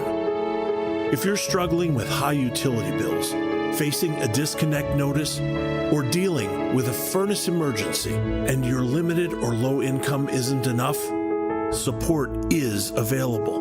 Visit www.heat.help or call 1-800-506-5596 to apply for a hand up. You ever see the sign above the highway? The number of people that have been killed on the road? My wife, my son, and my unborn child were killed by a distracted driver. They were more than just a number. Your phone isn't worth it. Buckle up, phone down. Brought to you by the Wisconsin Department of Transportation. Sweet Talks Medical Spa in Menominee Falls. Skip the sterile clinical office feel. Sweet Talk stays on the cutting edge of beauty and wellness innovations in a vibrant, playful space promoting self-love and confidence. Sweet Talk specializes in a range of treatments including injectables, medical-grade skincare, weight loss, hormone therapies, and more. Not sure where to start? Sweet Talks offers comprehensive wellness consultations to create a customized plan centered around you. Because at Sweet Talks, your goals are their goals. Learn more at sweettalks.com. Gruber Law Office. One call, that's all. One call, that's all. One call, that's all. One call, that's all. One call, that's all. Gruber Law Offices. One call, that's all. One call, that's all. Prizes, exclusive experiences, even cash money. You want it? We've got it. Find a list of all contests and official rules by visiting truthcontests.com. That's truthcontests.com. This is The Truth with Sherwin Hughes on 1017 The Truth, The Truth app, and 1017thetruth.com.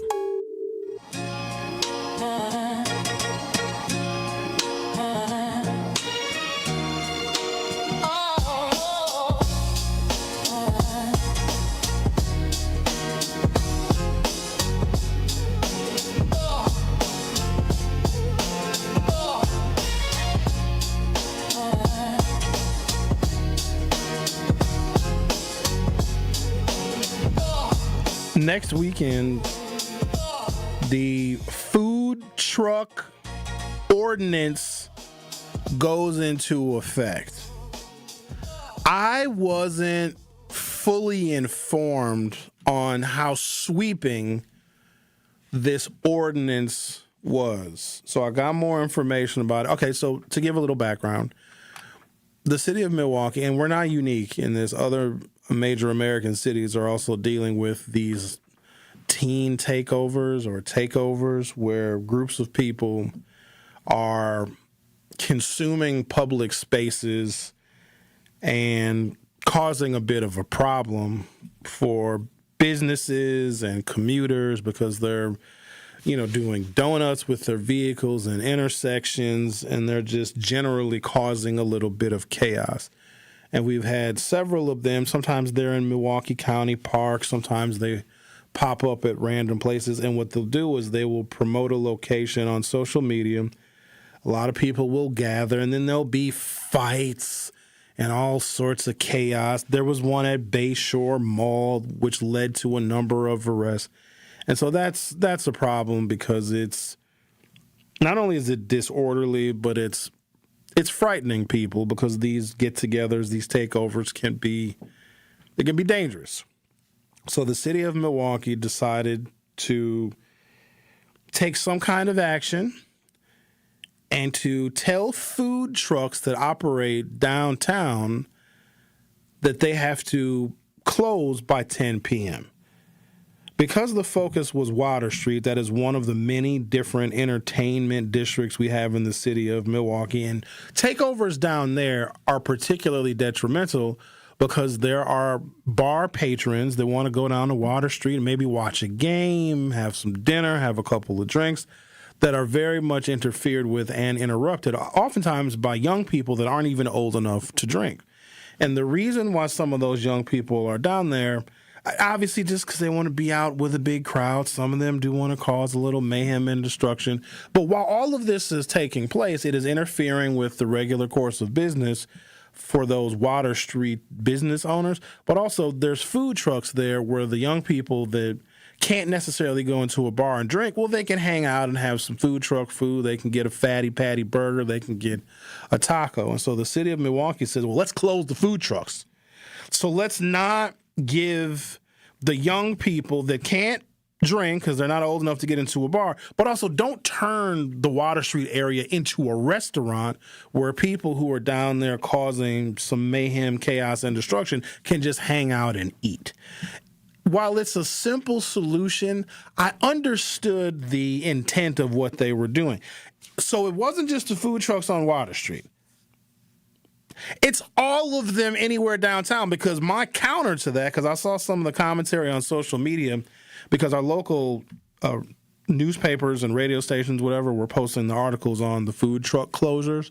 And I was thinking, okay, look, if you can't have your food truck open past 10 o'clock near Water Street, where we're concerned about these street takeovers, well, then just drive the food truck a couple of blocks away and you'll be fine. Well, you can't, because every food truck in the city now has to close at 10 o'clock, even in areas where there are no takeovers. And maybe somebody on the council has the information that we don't, and maybe they think like, oh, where there's a food truck, there will be a takeover. I don't really think that's how they plan the geography of where they're going to do their takeovers, but I believe that that's a little bit excessive to close all food trucks within the radius of downtown by 10 p.m., and that's going to have a pretty profound impact on the food truck owners. So yesterday, several food truck owners went down to City Hall to voice their concerns and essentially their protests of how they are being targeted. And they're not the problem. It's the behavior of some people that we can't control. So we're just trying to take amenities away from the people who are acting in an unruly fashion. But here's what made me very sad and why I've had a bit of a change of heart. And here's the thing. There's so many fat people in Milwaukee. If y'all are hungry, you're going to find somewhere to eat. I don't know why all of a sudden we think that, the only food that we can get is from a food truck. What did you do before food trucks? I remember when there were none in Milwaukee. I got a list of restaurants that are open if you want to be that fat late at night. And you know you're not supposed to eat late at night. It's not good for your insulins. You know what I mean? You're supposed to not eat at night. But all of a sudden, y'all don't use DoorDash no more? There's restaurants you can go to, or you can just go to bed. But I know that's not going to satisfy you all. But what made me sad, though, is when I saw a news story, television news story, I felt so bad of the food truck owners, and they're just like poor little immigrants. They're just like, I don't know what I'm doing. Why I have to close at 10 p.m. I don't want to close at 10 p.m. I felt so bad for little Maria. I come here. I want to make a living. I get a troca. I got the food. And they tell me I got to go home at 10 o'clock. I don't want to go home. I make up my mind. I feed my babies with the food troca. And it was another dude. He looked like he might have been Middle Eastern. I'm not going to dare do that accent. I know better than that. So the Middle Eastern fellow who had a very, very heavy accent, and he essentially was saying, I don't think it's fair for the food trucks to have to bear the brunt and the burden of unruly behaviors. We are business owners, we are entrepreneurs, and we need to be able to sell our products to the people that want to buy them. I trust me when I say he didn't sound anything like that. He didn't even sound a little bit like that, but I'm just going to clean the accent up a little bit, because if I did a Middle Eastern accent, it might be a little offensive. I think that the city is going to excess and are harming innocent people. And I don't think it's going to stop the takeovers. All they have to do is this. This is what law enforcement has been doing since the beginning of time. Find you one of them little kids that's willing to snitch. Pay them $50 or whatever they pay snitches nowadays, and the little snitch will tell law enforcement where the next takeover is going to be, and then City of Milwaukee police can show up ahead of time and bust up the takeover. Just get you a snitch. Plan a snitch. $50. How much you got? A bag of weed. Somebody will snitch for a bag of weed or less. Give them a small bag of weed, and what else can you give them? 3 Taco Bell soft tacos, and they'll snitch all day long. That's all you got to do. You don't got to punish these innocent food truck owners. This one comes from CBS58.com. Food truck owners push back against new 10 p.m. curfew. Council members signal second thoughts about that vote. I'm going to take a break, come back, talk about the food truck owners that are very upset. Little Maria was on the news. I applaud Maria's courage, because Maria will get deported. You know what I mean? Any person, I shouldn't say that. She might be a citizen. She's probably not, though. But she got in front of that camera. I don't understand why I had to go home, why I got to drive my food truck home. That's kind of crazy when you think about it. If you have a food truck and then, like, when you're done for the night, you just drive home in the truck. I wonder if they ever just park their food truck somewhere, like they turn the lights off so it doesn't look like it's open, and they just make themselves dinner in their own food truck. Maybe they have a little TV in there. You know what would be a good date idea? If you could rent a food truck. So, like, I would rent a food truck. It has like a TV in there and somewhere to sit, and then I would like make dinner for my date in the food truck, and then we could drive around the city. I could drive her home, obviously, but we could do it all in the food truck, and then we could just snack all night in the truck. And trucks are roomy in case you want to do yoga. I think that'd be a great. I would rent a food truck for an evening. You make some food, you drive around. You can maybe go down by the lake. The problem is you'd have a bunch of people knocking on the food truck door wanting to buy food while the food truck is rocking. If the food truck is rocking, don't come a knocking. You know what I'm saying? The Truth with Sherwin Hughes will be right back. You are listening to The Truth with Sherwin Hughes on 1017 The Truth, The Truth app, and 1017thetruth.com. Don't miss one of Milwaukee's favorite summer traditions, the U-Path Ride for Arts, presented by Miller Lite, returns Sunday, May 31st. Ride a fully closed 20-mile course across the Hone Bridge with incredible lakefront views. Kids 12 and under ride free thanks to the Brewers Community Foundation. All in support of Southeastern Wisconsin Performing Arts. 7 a.m. start, finish at U-Path Fest on Summerfest grounds. Register today at upathride.org. That's UPAFRIDE.org. Still think you're going to use those old chemicals just sitting around under the sink, in the garage, or down in the basement? We're talking things like old antifreeze, paint thinners, batteries, propane cylinders, and pesticides. So don't let them sit there. Get rid of them right away. To MMSD's Home Hazmat Drop-Off Centers. It's safe, it's easy, and it's open to all Milwaukee County residents. There are 3 locations open year-round. Let's clean up Milwaukee. Do you hear that? And that? And that? Those are the sounds of a healthy and vibrant community. And to this United Way volunteer, nothing sounds better. They're the sounds of children being given greater chances to succeed in school.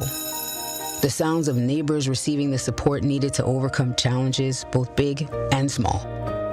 They're the sounds of families gaining access to quality health care and nutritious food for their tables.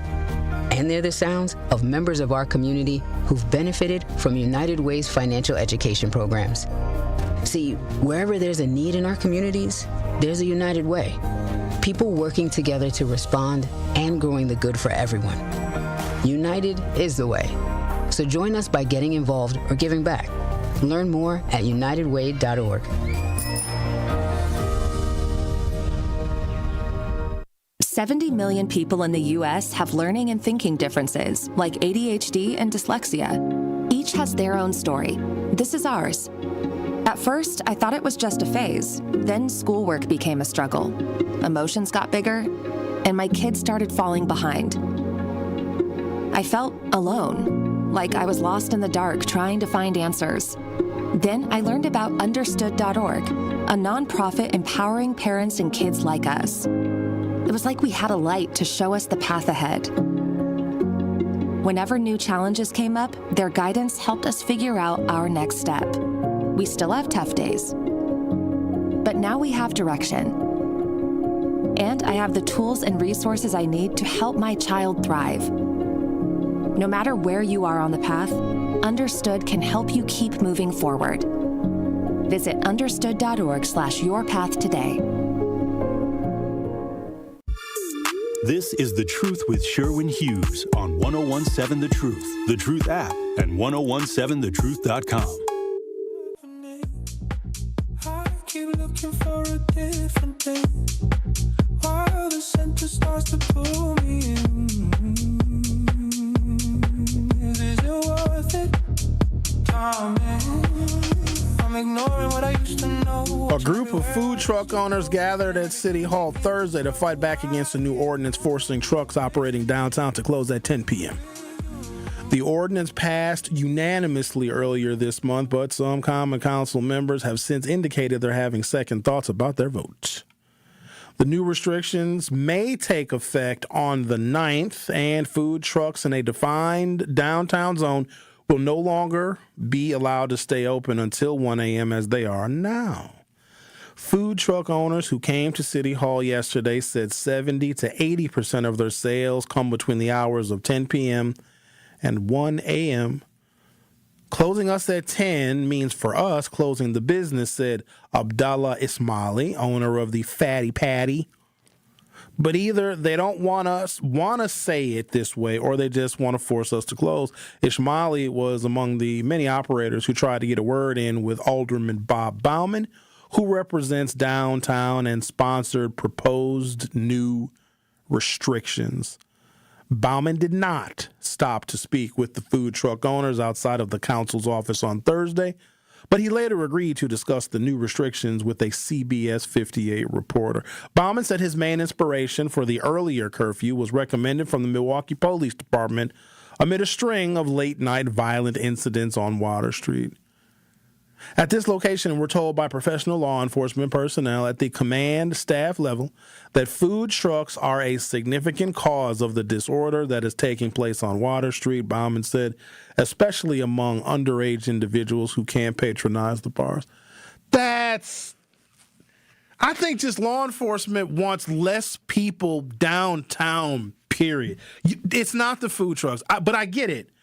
If you have a bunch of people that you don't want down there because they're likely to cause some kind of chaos and disruption, and they're not spending money in the bars, that's a big thing too. You don't want to make it comfortable for them to be down there because I'll tell you what, like if you go to a party, if there's food at the party, you will stay at the party longer because eventually you're going to get hungry. And if there's no food at the party, you will leave the party to go get something to eat, right? But if there's food there, just like if you go to a bar that has a kitchen, you are likely to stay there longer. So same situation with the Water Street area. If the young people can't drink and they're not allowed in the bars, but they can hang out there all night because they can have some food while they're there hanging. I have like a little picnic of sorts, you know? But to blame the food trucks is wrong. To take away amenities so that less people will gather and stay, that is what the objective is. But putting that squarely on the food trucks, I don't know if that's fair.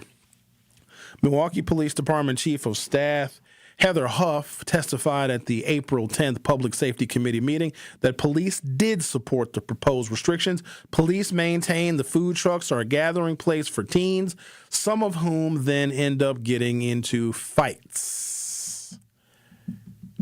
We have issues with people congregating around the food trucks that are not patrons, Huff said.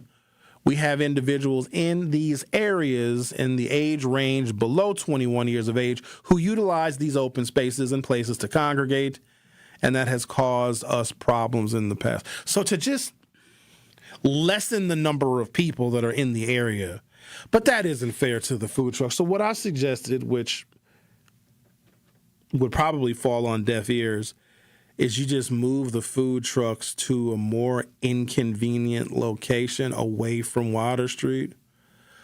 But that defeats the purpose as well, because the whole point of having the food trucks right outside the bar is so that you don't have to go or travel far to get food. And if you have to drive to get to where a food truck is, it almost defeats the purpose, because if you're in your vehicle looking for food, well, then hell, your options have certainly opened up pretty significantly.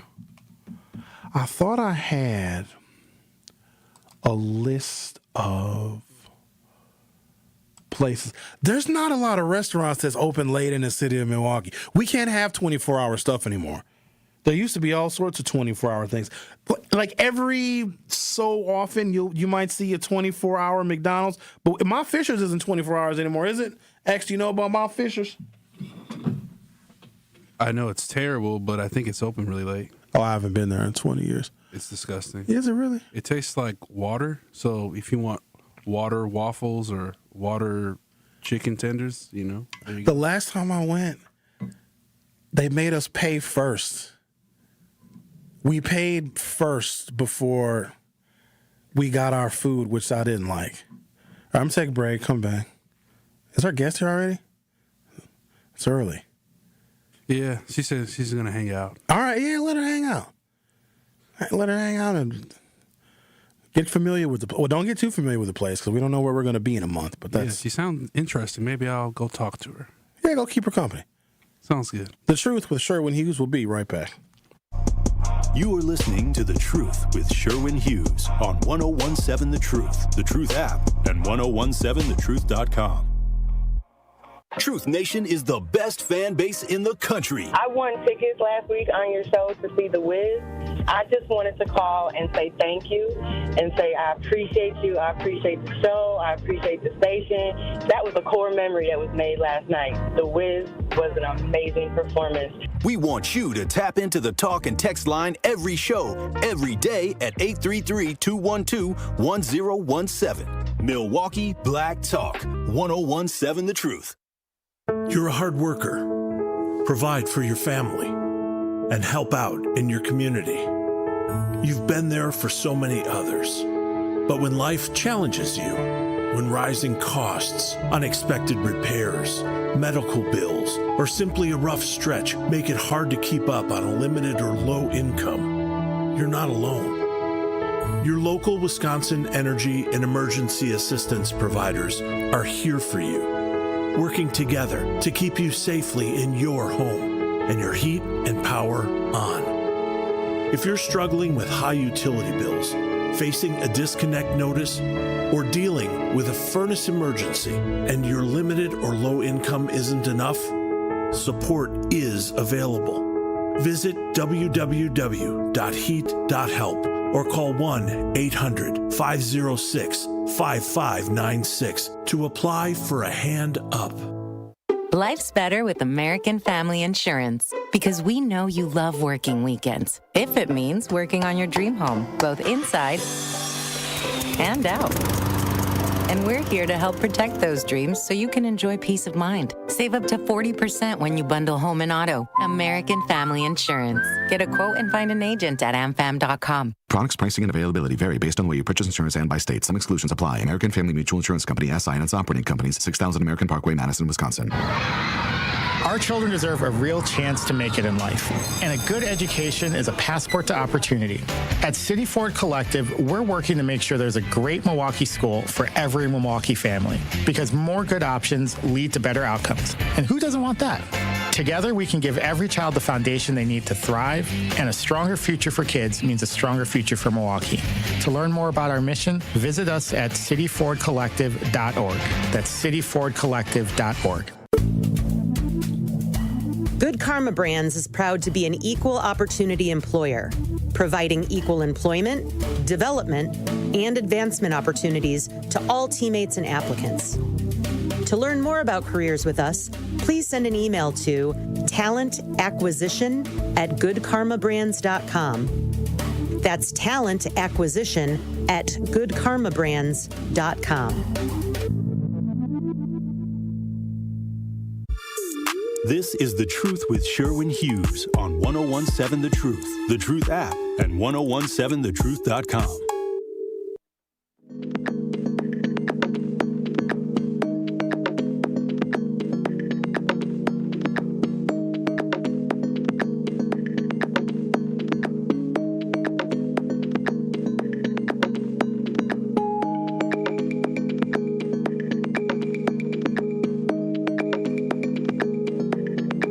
Our phone number is 833-212-1017. Coach loves this. Sherwin, that was a great job that you volunteered for 40 months. I have been a volunteer football coach in the community for 25 years and not get paid. If you cared about your community, those are the things that you do. Your great job. Volunteering is different. Volunteering is something you do, like coaching is volunteering. Reading to dogs at an animal shelter, which is a real thing, that's volunteering. Doing 3 hours of talk radio 5 days a week for 3.5 years, that was work. But I enjoyed it though. And it's not like it's free from benefits. There used to be, I guess I can talk about it. So people are inquiring, a lot of people are asking the same question. Oh, they're looking forward to investing in the new Black Media Trust. The only way you invest in it, y'all, is just tell people to buy ads. That's it. People have always asked, oh, Sherwin, how can we invest? In the early days of WNOV, people would, I'm not lying to you, they would come by and drop off cash. We want you guys to stay on the air. Here's the envelope with some money in it. I was like, I feel bad about taking this. We are, at its core, yeah, we provide information and maybe some entertainment.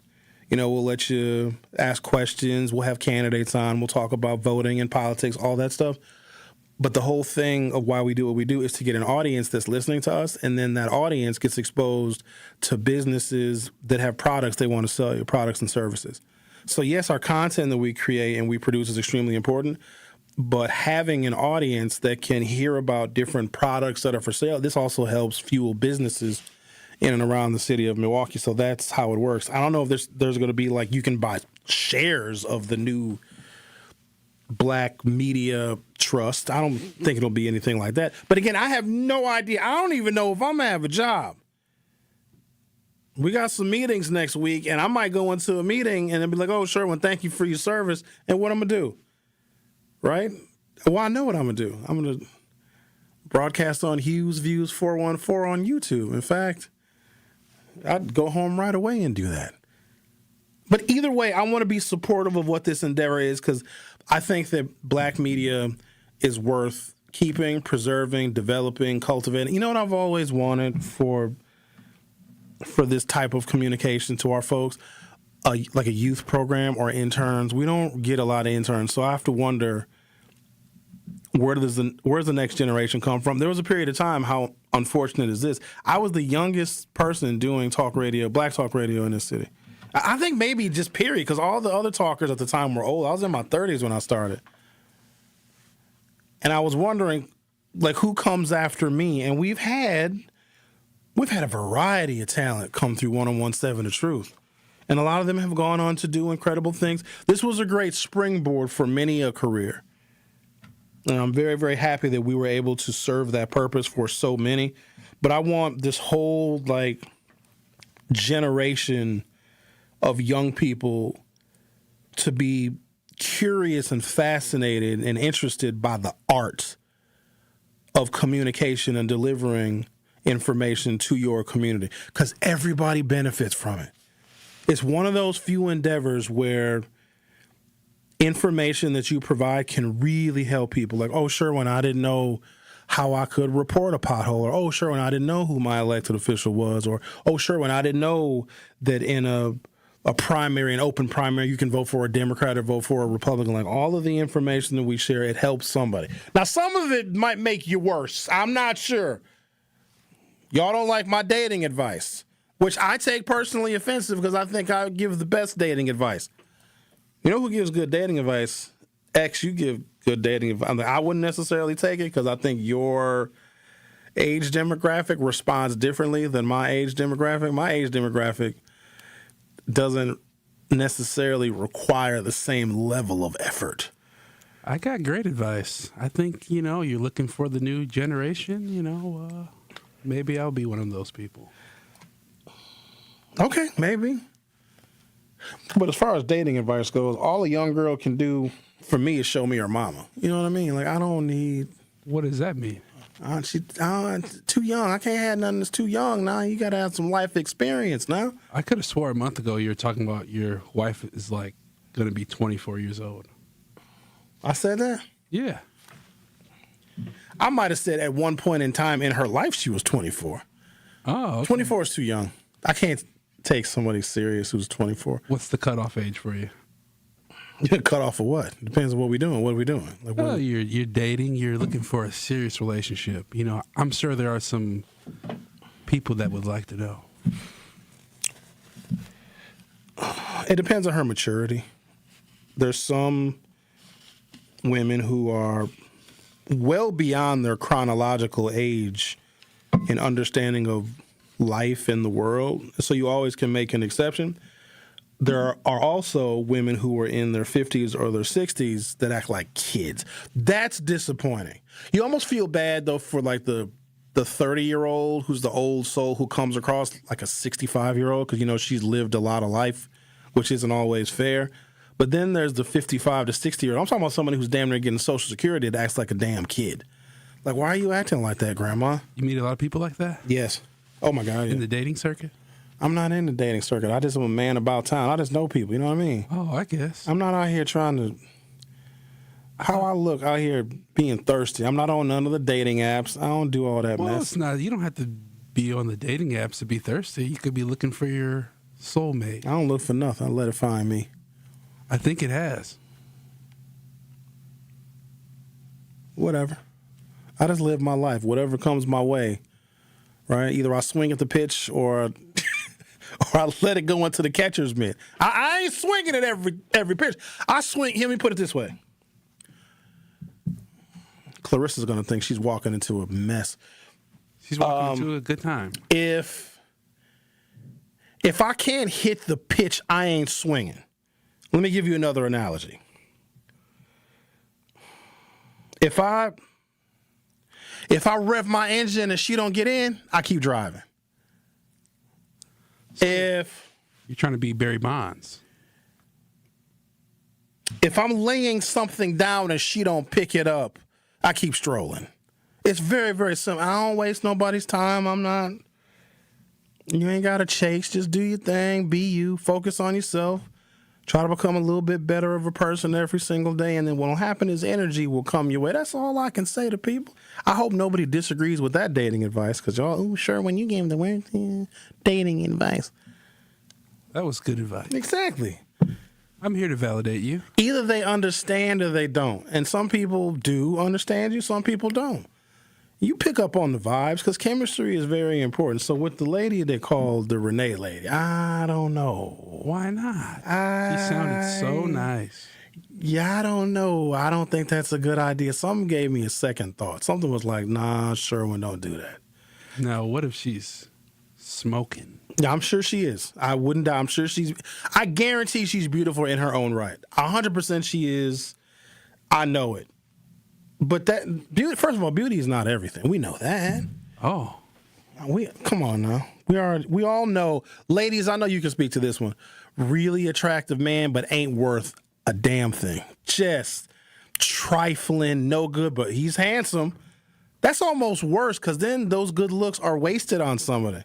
But then there's probably a fella who's not turning a lot of heads, but he's smart, he's funny, he's conscientious, he's very helpful, he's just a good dude, you know? He fosters kittens. Like, he's just a good man. He ain't turning no heads, but he's got a good heart, he's honest, he's loyal, he's faithful. That's better than having a dude that's really, really super attractive that's just a low-down, dirty dog. The Truth with Sherwin Hughes will be back for Hour 3 in the Milwaukee Experience. You are listening to The Truth with Sherwin Hughes on 1017 The Truth, The Truth app, and 1017thetruth.com. In 1987, the Bucks took on the world and changed basketball forever. At stake, basketball supremacy in the United States. Bucks versus the World, narrated by Charlie Behrens, is the new season of Behind the Bucks podcast, presented by Gallagher, your trusted insurance broker and HR and benefits consultant. It's the untold story of the 1987 McDonald's Open, when the Bucks became the first NBA team to face the Soviet Union. Listen now on Bucks.com/plus, the Bucks app, the ESPN Wisconsin app, and wherever you get podcasts. Coming with straight truth. Did you go along with this? Did you plot this out? Did you go into the store with the intentions of causing a negative situation? This is the part that people don't like once they get into court after they get caught. Now, should he be executed for killing somebody he didn't do? I don't think so. He's already serving life. He's going to die in prison. I think that's what's going to happen. At the same time, this is a message to the younger folks. Catch the Tory Lowe Show every weekday from 1 p.m. to 4 p.m. You've been diagnosed with COPD, but breathing seems to be getting harder. Everyday activities, walking to the mailbox, going up the stairs, talking on the phone take more effort than they used to. You're short of breath more often. Flare-ups are happening more frequently. And slowly, life starts to feel smaller. Is this you?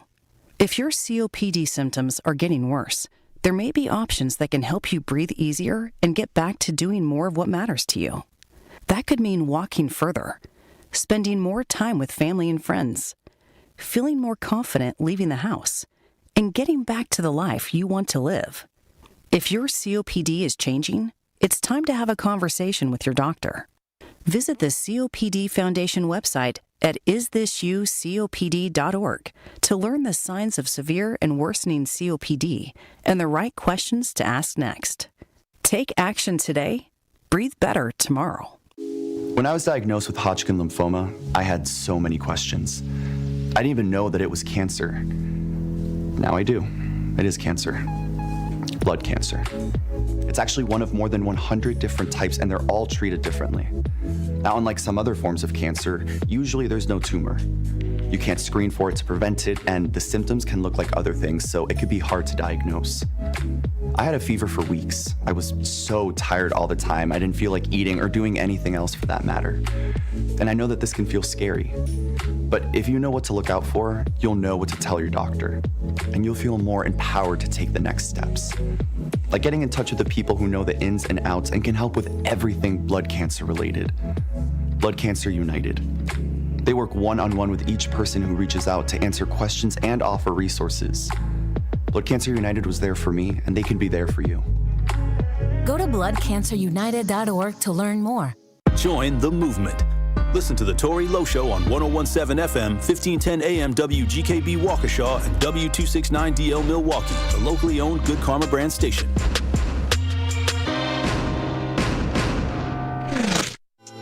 More of The Truth with Sherwin Hughes is next on 101.7 The Truth, The Truth app, and 1017thetruth.com.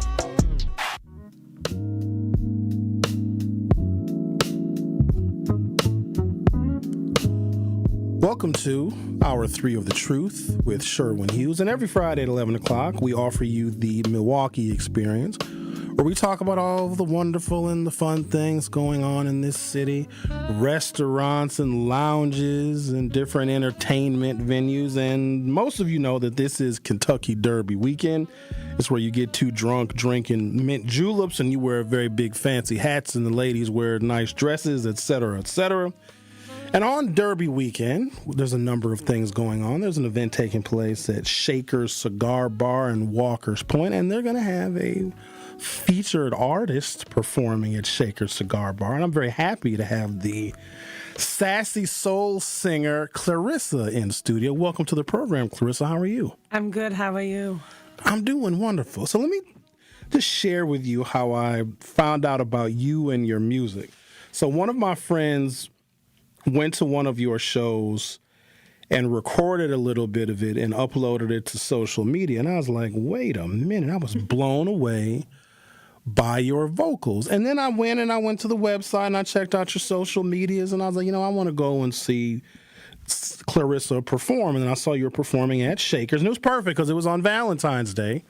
And it was sold out, and I was very angry because I was looking forward to seeing you in person. And then I messaged you. I was angry at you for selling out your show, and you were just like, shut up, I don't care. Did you? I didn't say that. Can you tell, your style is not, it's not what most people would expect. So who are your musical influences?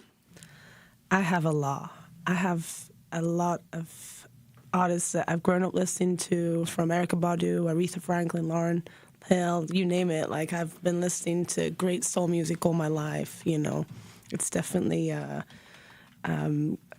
it's been a part of me for a very long time. But the funny thing is, I've been in so many different environments. I've had to learn how to kind of like find a sound that I enjoy, that comes from the heart.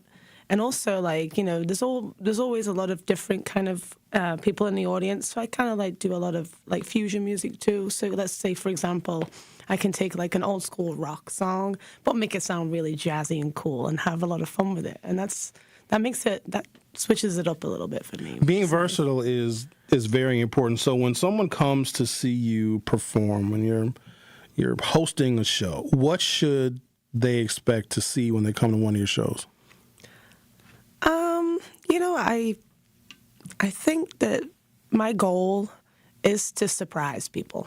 I don't really want to. It's never going to be a normal show. I like to make sure keep people on their toes, So I feel like I'm really good at reading a room by now. I've probably done nearly 3,000 shows in my lifetime.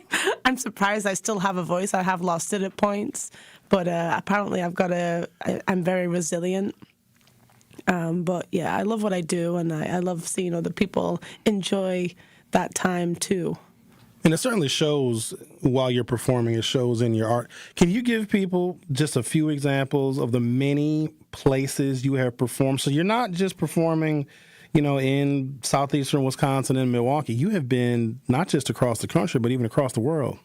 So I grew up in England. I performed in major cities in the UK. Then I ended up doing a residential contract in the Middle East, which is Bahrain and Dubai area. So I was out there for almost 5 years doing multiple contracts. I kind of like bounced between the United States and there, and then I ended up staying stateside. And then I was in Virginia, then Chicago, and yeah, the rest is history. There's always a lot going on. Do you have a favorite city to perform in? They have to rank some kind of way. I'm sure there's some that are more endearing than others. Is there a particular place that you would rather perform, say, than others? You know what? I'm going to be really honest. I do enjoy playing in Milwaukee. Milwaukee's a lot of fun, right? There's great people. There's a good vibe. People love blues. I love blues, So I get to bring out different parts of my voice and different kind of, perform differently when I come to this area. And it's received very well, which is great. And I really appreciate people when they come out and share their moments with me. You will be at Shaker Cigar Lounge, which is on South 2nd Street in Walker's Point. They're also going to have a red carpet event for Derby Day. The owner, Bob Weiss, says the building is already reserved for Saturday's festivities. He goes on to say, we will be featuring quite a bit of activities for Derby Day. He expects a packed house at Shaker Cigar Bar. You'll be able to hear Clarissa perform that evening. He said they're opening up at noon downstairs, 3 o'clock upstairs on the rooftop. If you've never been to the rooftop at Shaker's, it is a sight to behold. The bar will be stocked with Derby-themed drinks from top to bottom, starting with all the classics. They're going to have Kentucky mules, much like a Moscow mule, they say. Shaker's will also hold its own best-dressed competition. The owner goes on to say we do have contests as well for women's dresses, women's hats, the feathers, and everything that goes along with that. And Clarissa, I just want to let you know that there's this particular song by you that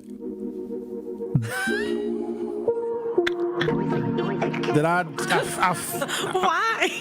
Oh, that's her I song? love this song. I play this song You play like this song 5 daily. times. Look at Zach. See? This is her, Zach. I was telling you about her. Look at him. You got a fan right there. Yeah, that's a good song. It's fantastic. Listen, whenever I'm on my way to do something I ain't supposed to do, this is the song that I put on in the vehicle. You know what I mean? Because I get ready to do the things I'm not supposed to do. So you got a very versatile. I'm assuming. Do you perform this song often? Because when I wanted to. But I should. I'm disappointed now because this song gets a lot of radio airplay, at least on this show. If people want to get more of your music and hear more about your music and find more about you and where you're traveling and touring, where do you suggest they go? Right, to my website, www.thisisclarissa.com. All the information's there. All right, one more time with that website. www.thisisclarissa.com. How long are your sets? Because some people, they go out and they're 30 minutes and it's never enough. How long do you... Why are you laughing? I was going to say it depends. No. It depends on the crowd? No, I normally have... I normally do like maybe 3:45s.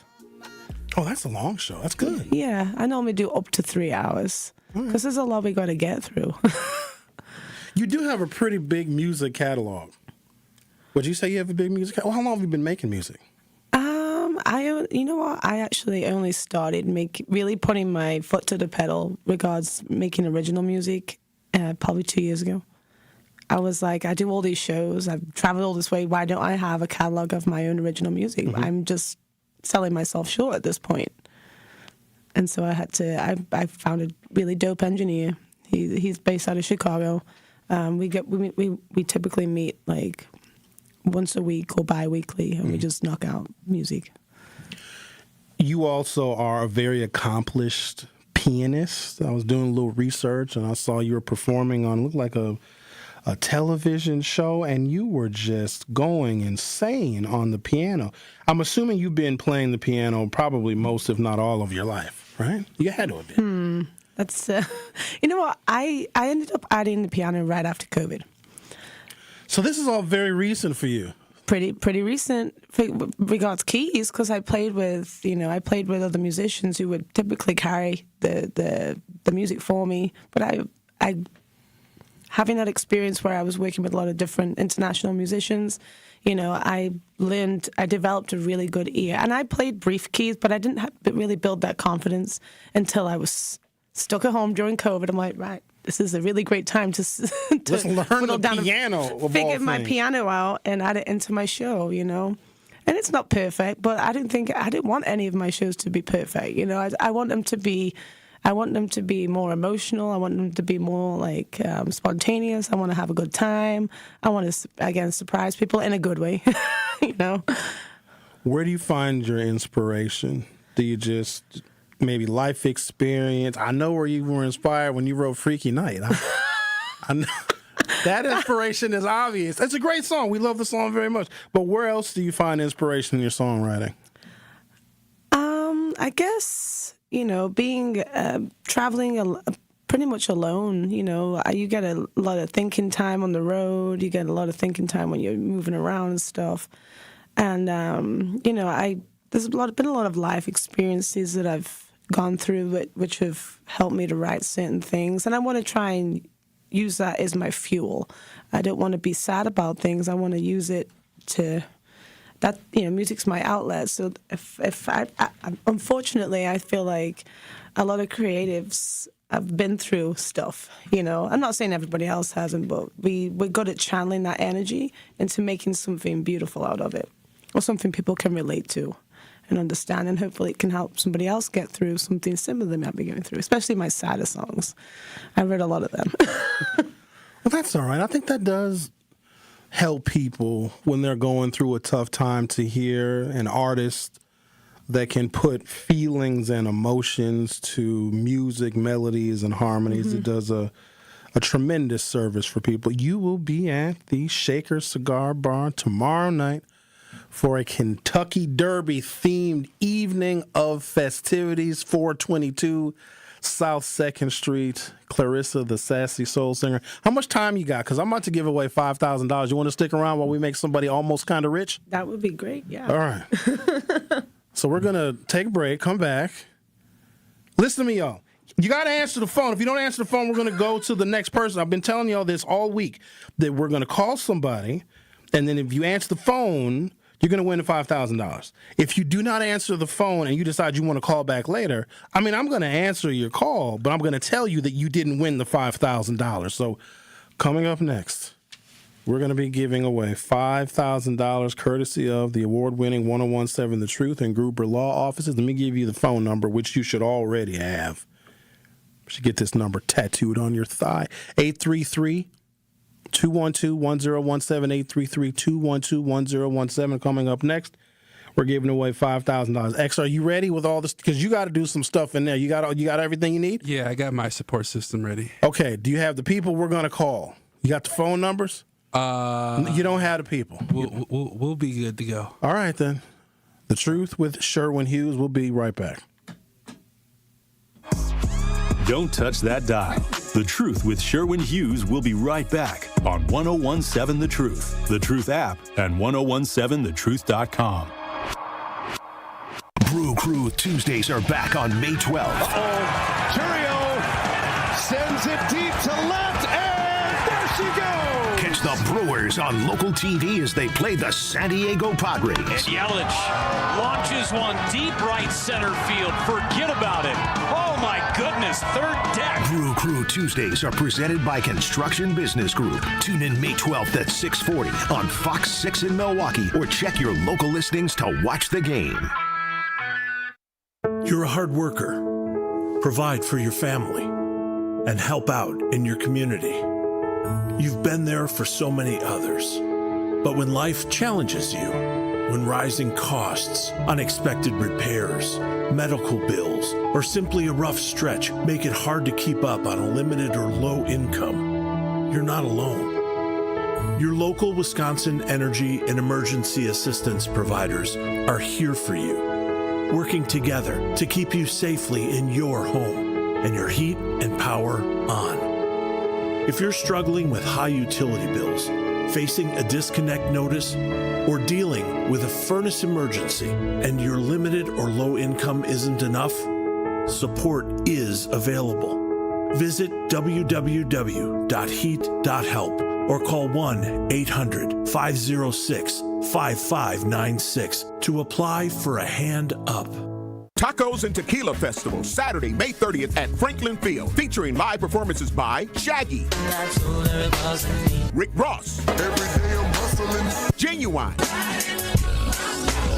Soulja Boy, Frankie J, Mims, and more. There will be craft margaritas, Milwaukee's best taco vendors, authentic lucha libre wrestling, an exotic car showcase, a Chihuahua beauty patch, art installations, and so much more. Tacos and Tequila Festival, Saturday, May 30th. Get your tickets at tacoandtequilafestival.com. Walk in for a suit, walk out with two. It's buy one, get one half off throughout May at Nicobanni's. Suits, blazers, hats, jeans, and more. Everything you need from a hands-on team that styles you from head to toe. Find a suit, add shoes for half the price. Land a perfect two-piece set, now add a vest for 50% less. Prom, graduation, galas, whatever's on your calendar, now's the time to stop in to Nicobanni's. Second floor at Mayfair Mall across from AMC. Buy one, get one half off throughout May at Nicobanni's. Some exclusions may apply. See store for details. Join March for Babies to improve the health of families. The U.S. is among the most dangerous nations for childbirth. With your help, we can tackle America's maternal and infant health crisis. Join us in Milwaukee on May 16th at 9 a.m. at Greenfield Park in West Dallas for this powerful community event. Connect with families, friends, and coworkers while raising critical funds. Every step counts. Sign up today at marchforbabies.org. More of The Truth with Sherwin Hughes is next on 1017 The Truth, The Truth app, and 1017thetruth.com.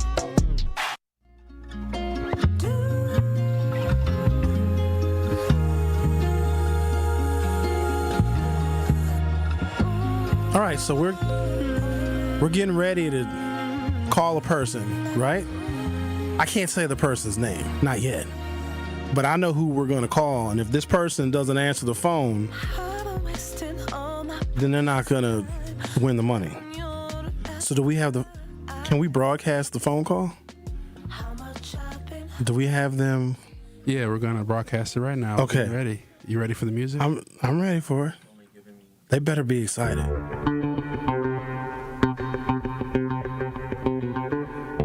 Tell me the person's name. Make sure I know the right name. I don't want to say the wrong name now, because that wouldn't be fair. Okay. Are they not answering the phone? I'm over here getting impatient like I'm about to win the money.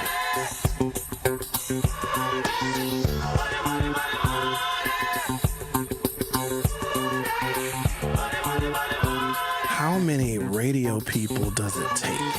Hello? Oh, I know better. Hello? Hello? Hello? Hi, who is this? This is Alan. Hey, Alan, what's going on, buddy? How's your day going? I hope it's going to get better now. Do you know what this is? Do you know who this is? Yes, it is. Sherwin Hughes. Guess what, Alan? Yes, sir. Are you sitting down? Yes, I am. Why don't you lay down? Get comfortable. Get comfortable. You comfortable? Oh, yes, I'm comfortable. Congratulations, buddy. You just won $5,000. Yes, sir. Yes, sir. Thank you so much, Sherwin. You're welcome. Thank you so much for being a loyal listener to 1017 The Truth. Oh, my gosh. I can't believe this. Believe it. You about to be rich. What are you going to do with the money? What you going to buy? I'm going to pay some bills. Okay. And then I'm going to take my wife for her favorite restaurant. Oh, that is so beautiful. Which is yours, actually. It's Moe's. Oh, well, la-ti-da. You about to go out to a fancy restaurant.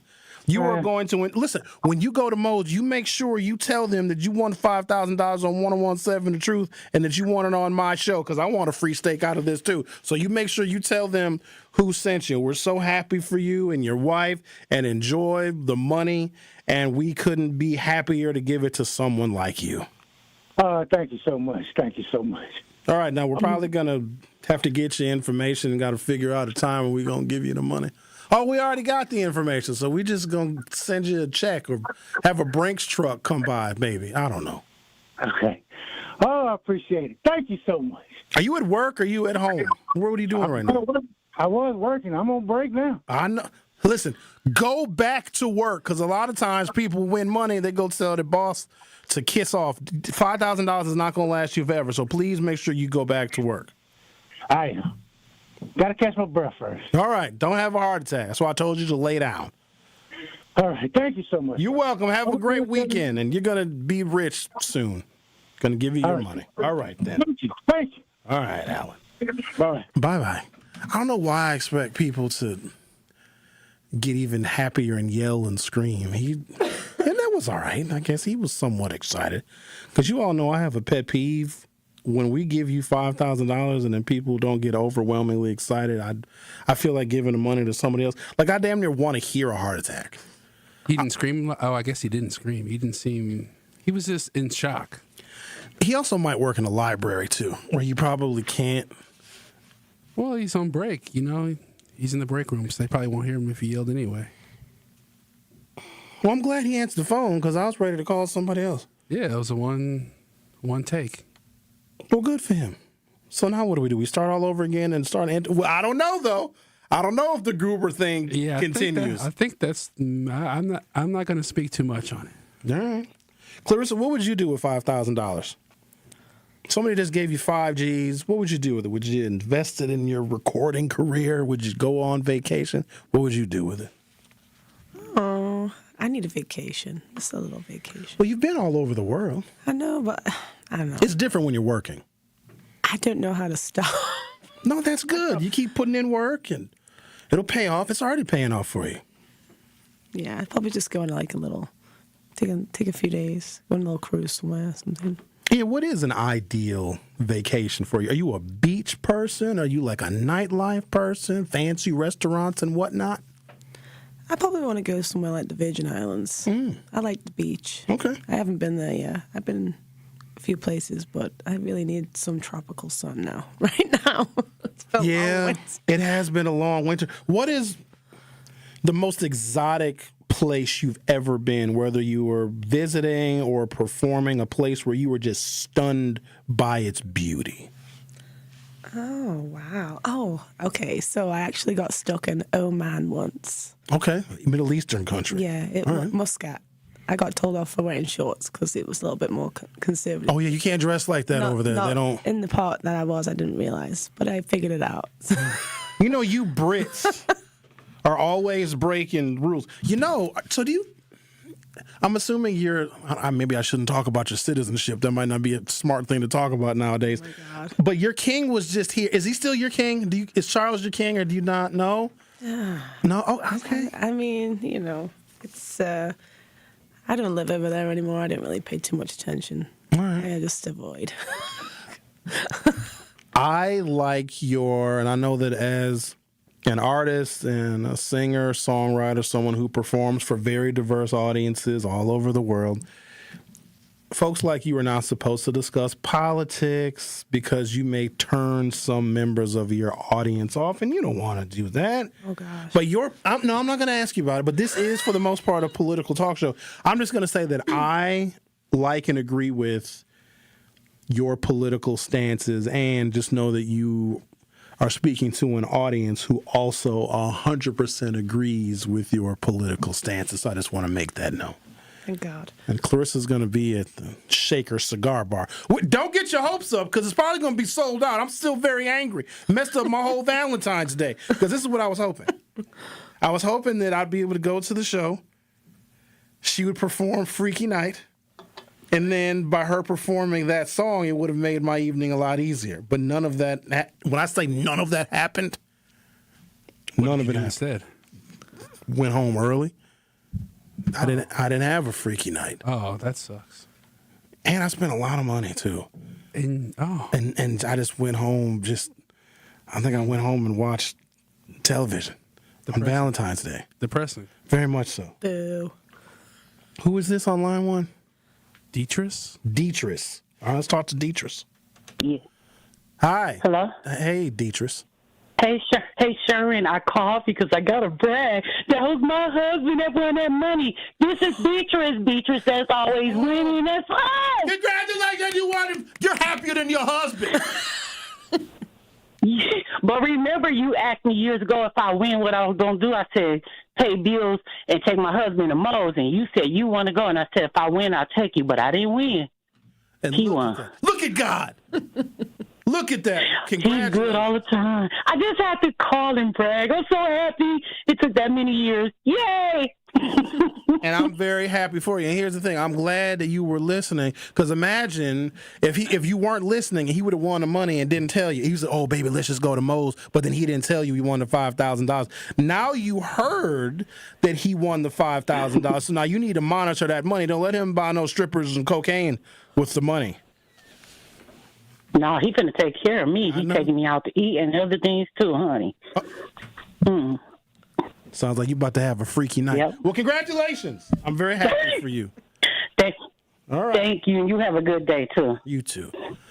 That's what it's all about. Yeah. Her husband won the money. She was more excited. She's more excited than him because that's her money.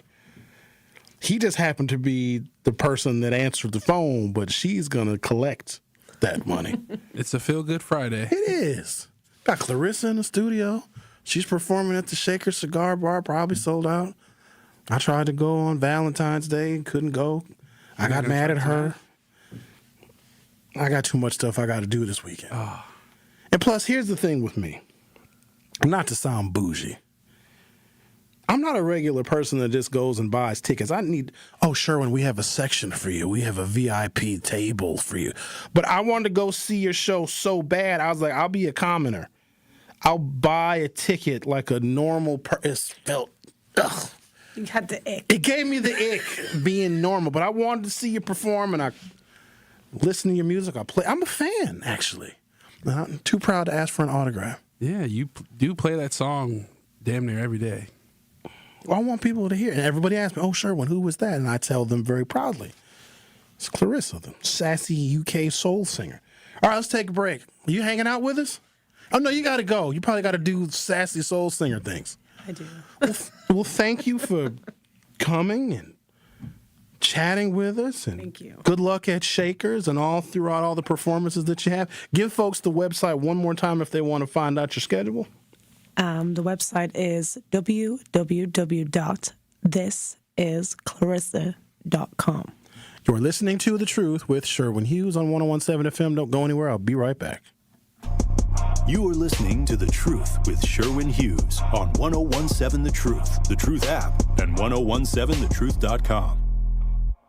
It's a spring thing, Milwaukee. Join us Saturday, May 2nd from 11 a.m. to 3:30 p.m. at Embassy Center, MKE, 3725 North Sherman Boulevard. This free family community resource fair is for ages 0 to 100. Get free diapers, baby wipes, groceries, haircuts while supplies last. Don't miss baby food prep classes and powerful maternal health speakers, Bishop Walter Harvey and Dalvery Blackwell. Doors open at 10:30.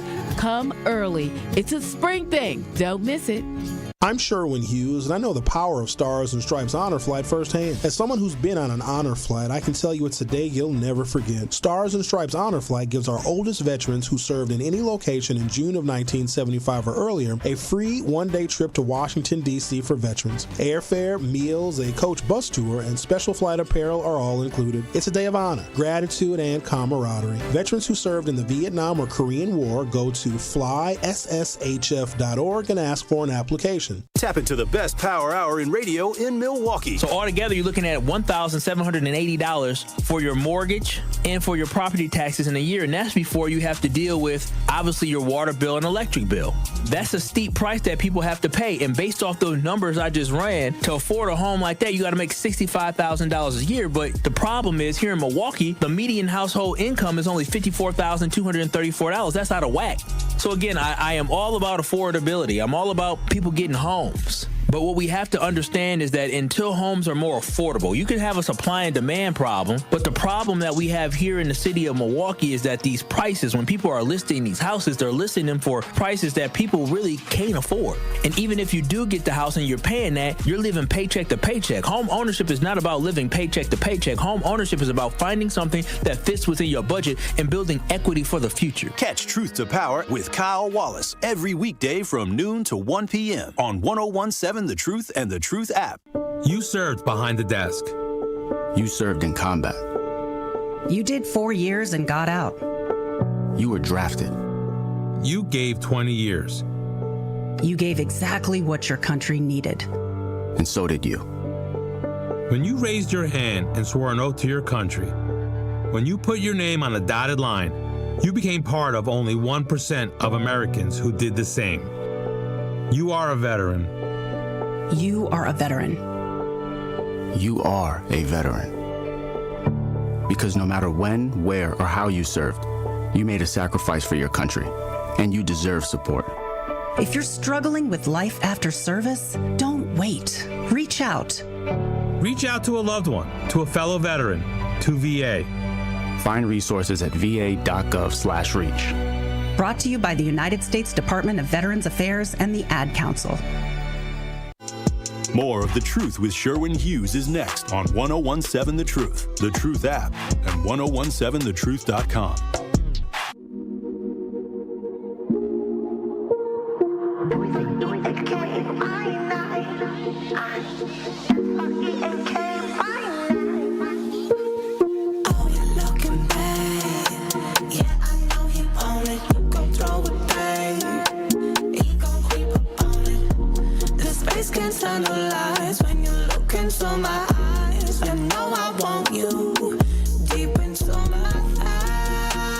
Reginald says husband and wife off to bask in 5,000 tax-free dollars. Hold on, ain't nobody say it was tax-free. I mean, what you tell the IRS is between you, the IRS, your accountant, and God, but it ain't. No, we don't take taxes out of it. We give you the raw 5 G's. But you're supposed to tell them people that you got the extra income. I love diving into the YouTube comments because they make absolutely no sense. Vanessa says, Sherwin is always VIP in these streets, Lady B. Lady B, are you going to shoot your shot or what? Stop playing with me. Stop playing. Shoot the shot! No, don't be scared. What you trying to do? I think I was reading earlier that she wants a little slice, but she's nervous. She's shy. Don't be shy. Who? Lady B, I think that's who it is. You were just conflicted about. Oh, no, look, she said right here. She says, see, LOL, maybe I'll catch him out one of these days. You got a plan to catch me because I'm stealthy.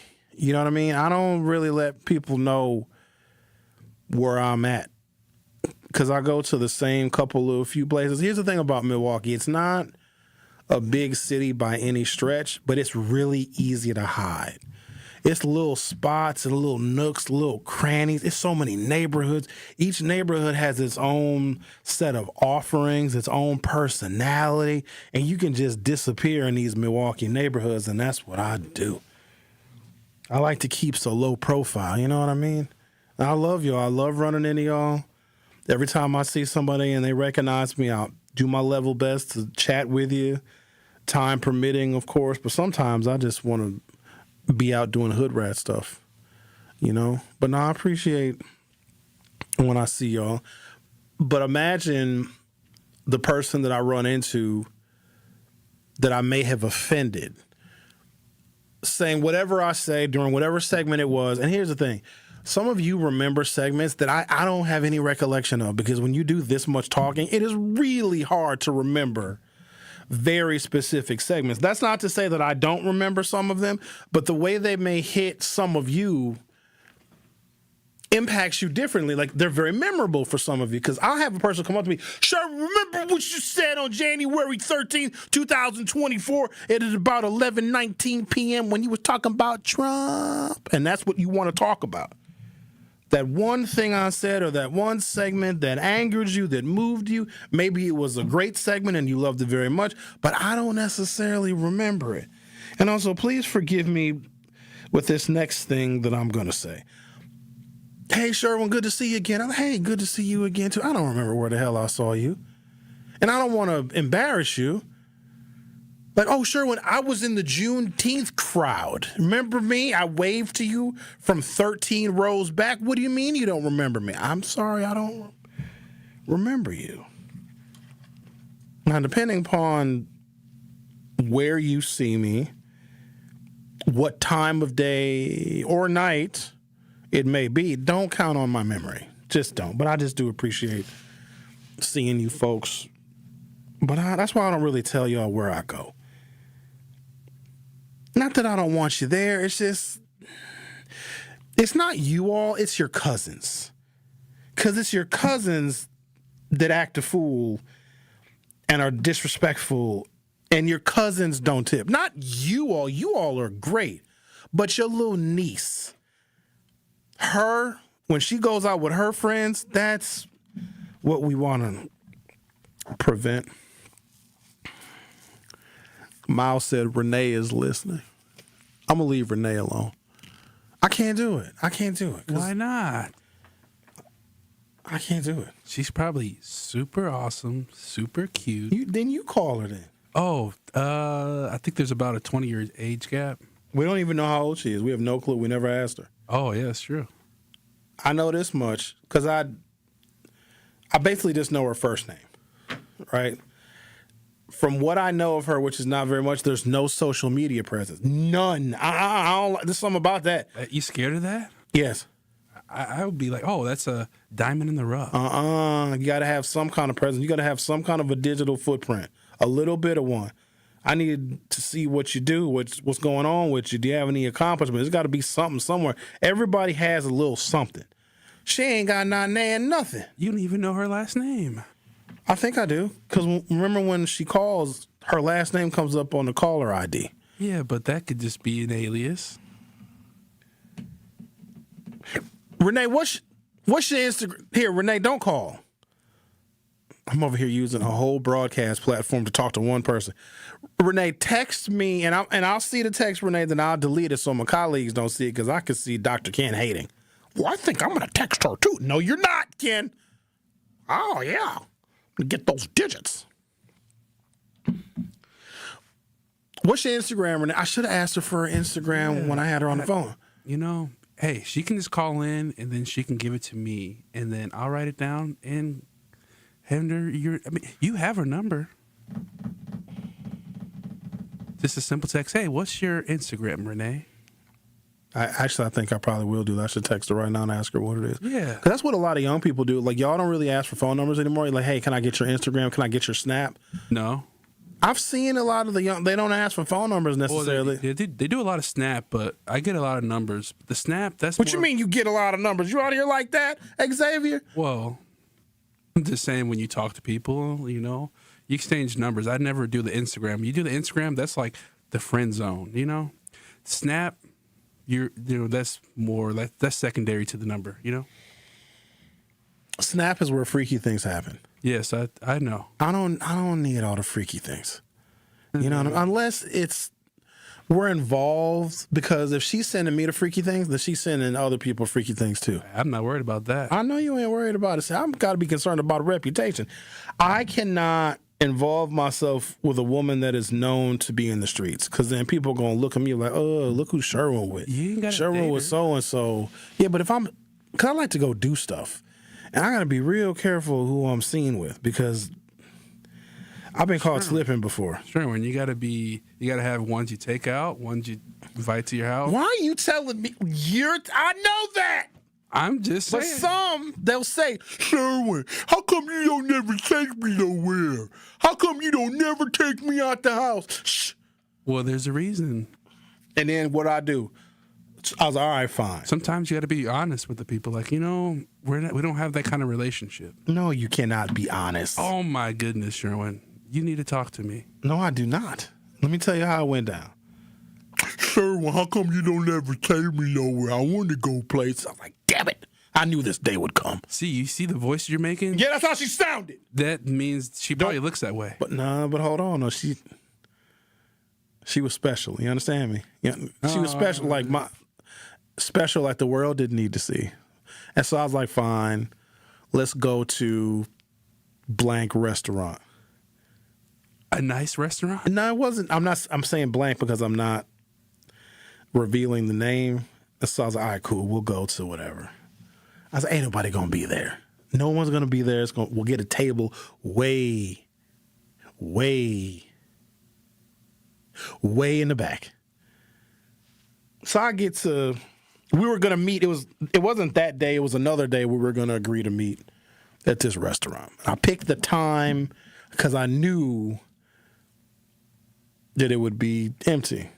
And so I get there early because I got to get there early. I got to scope it out. Because also, I want to get there early because if I can catch a glimpse of her before she sees me, then I can exit. Man, you're doing something bad. And then if you got to do all that stuff, you have no business. So while I'm waiting for her to show up, I see somebody I know. I'm like, oh, snap. Hey, Sherwin, what you doing here? I was like, nothing. Hanging out, about to get some food. And he's talking and talking. I'm like, please walk away before she gets here. Please walk away before she gets here. Please walk away before she gets here. And I'm trying to keep the conversation really short. And eventually he was like, all right, man, good to see you. And then he turns around to walk away. And there she was. Hey, Sherwin.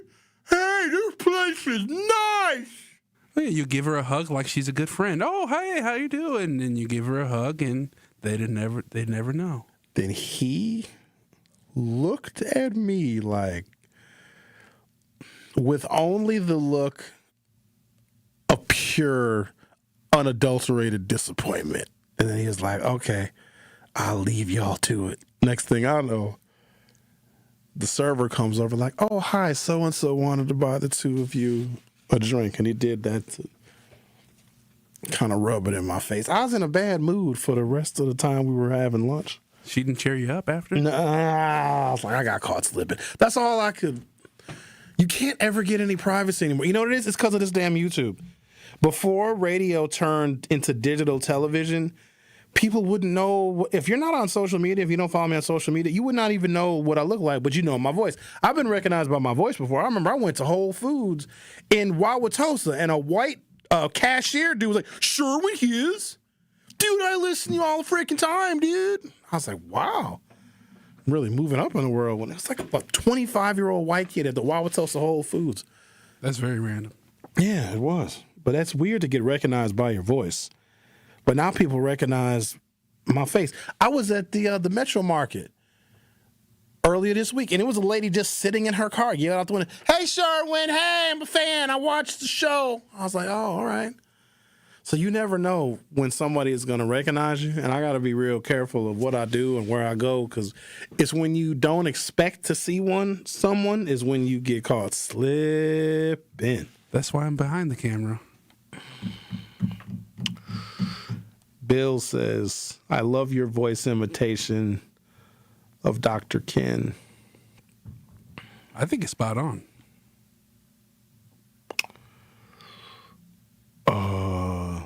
Let's see what else we got here. Rodney says, your colonoscopy advice saved my life. Well, I'm glad you got a colonoscopy. That's good to know. Let's see what else we got here. What is this here? Did I read that already? Sherwin, is there a way for the public to invest in this black media trust you're talking about? I'm not rich yet, but I have a few dollars to invest in something I feel optimistic about. Thank you, Sonny. No, I want you to put that little money away, save that little money, invest that little money. You might need it for this increase in grocery prices and gas prices. Don't do that. But what we would encourage you to do, whatever the media trust looks like, just support it. tell people about it, listen to it. If you're on social media, like it and share it. That is the best way that you can show support. Or when they get up and running, and I don't have a timeline for any of this, I literally have shared with you all the information I know about the Black Media Trust. I don't even know if I'm going to be a part of it, but I have shared with you all everything that I know.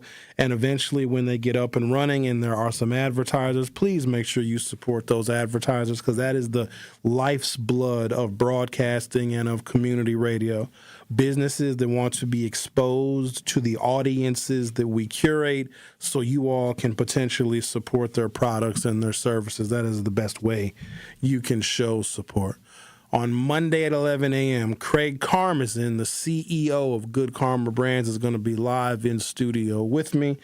Some of you may have seen him before, heard him on other shows. He doesn't do shows very often, but he and I had a conversation yesterday, and he suggested coming on my program to give his perspective on just the 5 years that he has been the creator, essentially, of 1017 The Truth, and also what our role is going to be moving forward and what his role is going to be as someone who is facilitating this new Black Media Trust. And I think that it was a very noble thing for him to do, because he could have kept it, he could have disbanded it, he had a whole bunch of options, but for him to even consider putting this brand in a trust where it can now be owned by the people that create the content and allow for this brand and others to exist in perpetuity. I want to give him some credit for that, because he did not have to do that, because I've seen other operators just throw broadcast platforms completely in the trash like they never existed. So we'll be talking to Craig Monday at 11 o'clock. Right now, I'm going to take my final break of the program. The Truth with Sherwin Hughes. We'll be right back. Don't touch that dial. The Truth with Sherwin Hughes will be right back on 1017 The Truth, The Truth app, and 1017thetruth.com.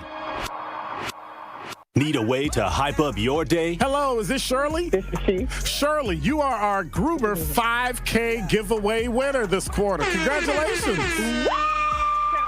What would you do with $5,000? Trying to look at buying me a pickup truck. That will be some of my down payment. Stay tuned into 1017 The Truth for your chance to be entered into the Gruber Law Office's 5K giveaway. For contest rules, visit 1017thetruth.com. I love you guys. I got money now. You're a hard worker. Provide for your family and help out in your community. You've been there for so many others. But when life challenges you, when rising costs, unexpected repairs, medical bills, or simply a rough stretch make it hard to keep up on a limited or low income, you're not alone. Your local Wisconsin energy and emergency assistance providers are here for you, working together to keep you safely in your home and your heat and power on. If you're struggling with high utility bills, facing a disconnect notice, or dealing with a furnace emergency and your limited or low income isn't enough, support is available.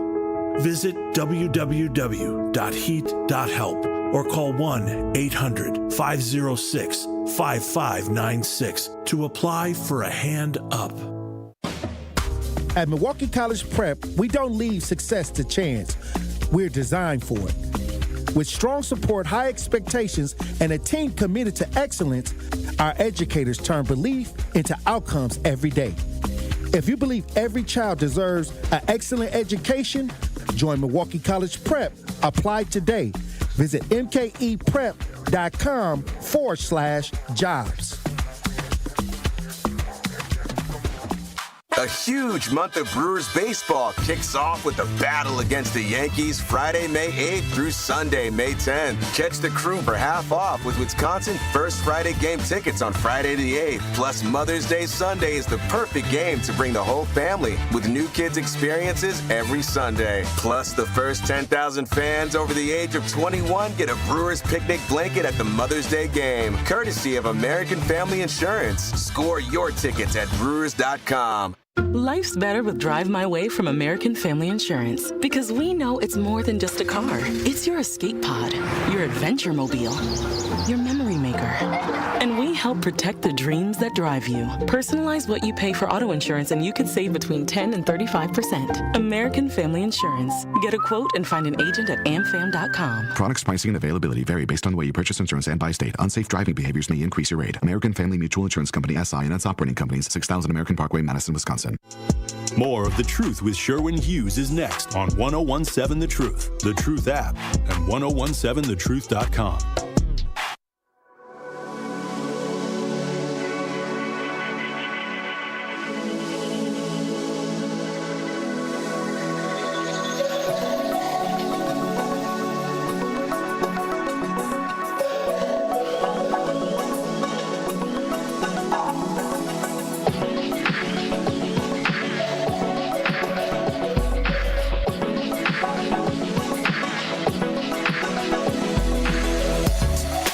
Kentucky Derby festivities continue tonight with the Kentucky Oaks races taking place just ahead of Saturday's Run for the Roses.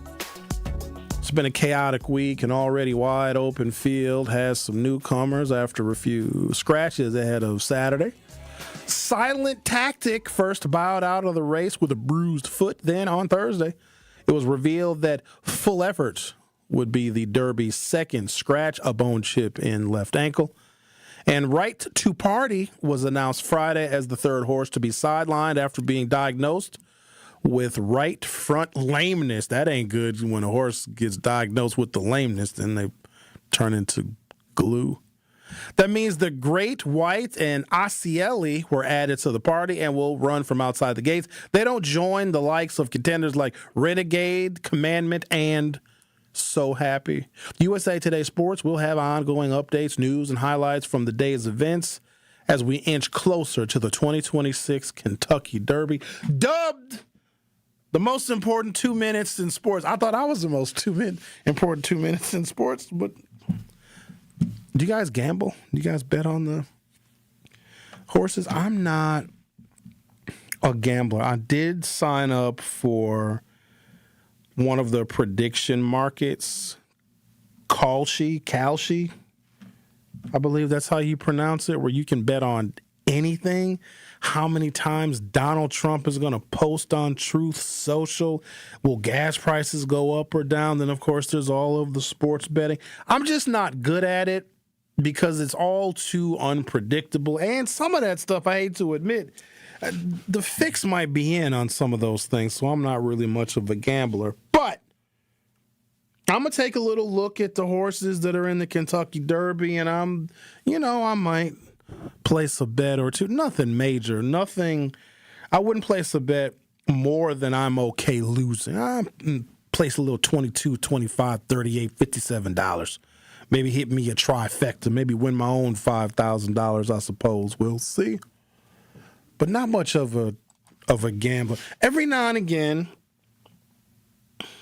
I may wander down a Potawatomi. Potawatomi, for me, is where I would take someone who is in from out of town. Those of us that are locals here, we take for granted a lot of the amenities that we have in this city. But if you're entertaining guests from out of town, I love taking them to Potawatomi because it is a Vegas-style casino, quite honestly. And they have that beautiful hotel space. One thing I love about this city is you can show so many different sides of Milwaukee. Incredible lounges and bars with great themes and atmospheres. We have fantastic restaurants. Our $5,000 winner, Alan, and his beautiful, wonderful wife, Beatrice. They're going to Moe's, one of my most favorite and highly rated steak restaurants in the city. You also can show people the grittier side of Milwaukee. You can show them a takeover if you wanted to. City offers many, many things. That's why I'm never disappointed that I don't take more vacations, because you can vacation right here in the city. We get a lot of great musical artists that perform here. We have music venues all over the place, comedy acts that come here, professional sports. I'm wearing my Brewers zip-up today. It's a lot of stuff to do. And if I'm going to travel to another city, it needs to offer more and better than what I can get here in the city. And I'll be honest with you, every single year, Milwaukee is just adding on. We are, in fact, a top tourist destination. In fact, the Black Travel Summit will be here this fall. Just to give you a little information about the Black Travel Summit, they are a group of content creators that travel all over the world, and they document digitally their travel experiences in a variety of destinations because they want to let folks know what it's like to be Black and travel abroad. Last year, they were in Rio de Janeiro, Brazil. This year, they are coming to the city of Milwaukee, and we are going to be very instrumental in not just providing a broadcast space for the Black Travel Summit, but also giving them some guidance and some advice on where they should go. And this is where I'm certainly going to need your help. If you are going to welcome a group of young Black entrepreneurs that have pretty significant social media followings, and you're going to invite them to Milwaukee, where would you take them? What would you show them? What are some restaurants or some attractions, maybe arts and culture? And I want to show them more than just the dedicated African-American places and spaces. We're going to do more than just historic King Drive. We're going to do more than just Bronzeville. The real offerings and amenities of this city from a multicultural lens and perspective, right? What on the south side can we take them to? The upper and the lower east side, maybe some of our college campuses, and let them take a look at our institutions of higher education. So I would love your feedback as the time grows nearer, assuming that in October of this year, I am somewhere with a worthy microphone and platform, because we simply don't know. Earlier in the program, if you may have missed it, if you go back to hour one, I give you the details of what is going to be a brand new version of African-American centered media in this city. A Black Media Trust is being formed. We don't really have all of the information and the details yet, but I did share what I know about the Black Media Trust, and also my deep love and affection for this art and this medium of communication and just engaging with members of our community. Quite honestly, ladies and gentlemen, there's nothing like it. There's no other comparable job that I have ever had that is as engaging and rewarding and entertaining and sometimes heartbreaking than being a part of any kind of a broadcast platform. But also, Milwaukee people are just special. We stick out in any crowd. You put a Milwaukee person in San Jose, San Francisco, Los Angeles, New York, Detroit, Michigan, Minneapolis, Minnesota, Baton Rouge, Louisiana, I will find the Milwaukee person. There's something about us. We just are so unique, and we leave our mark wherever we go. And to have the pleasure, the steadfast pleasure, the honor of speaking to you all every single day, even if I never broadcast another day, you all have given me opportunities in a career that has kept me aloft on angel's wings. And on that note, have a great weekend, and I certainly hope to see you soon. I love the poorly educated. Truth Nation, tune in this week for your chance to win tickets to Tacos and Tequila Fest live from Franklin Field Saturday, May 30th with performances by Shaggy, Rick Ross,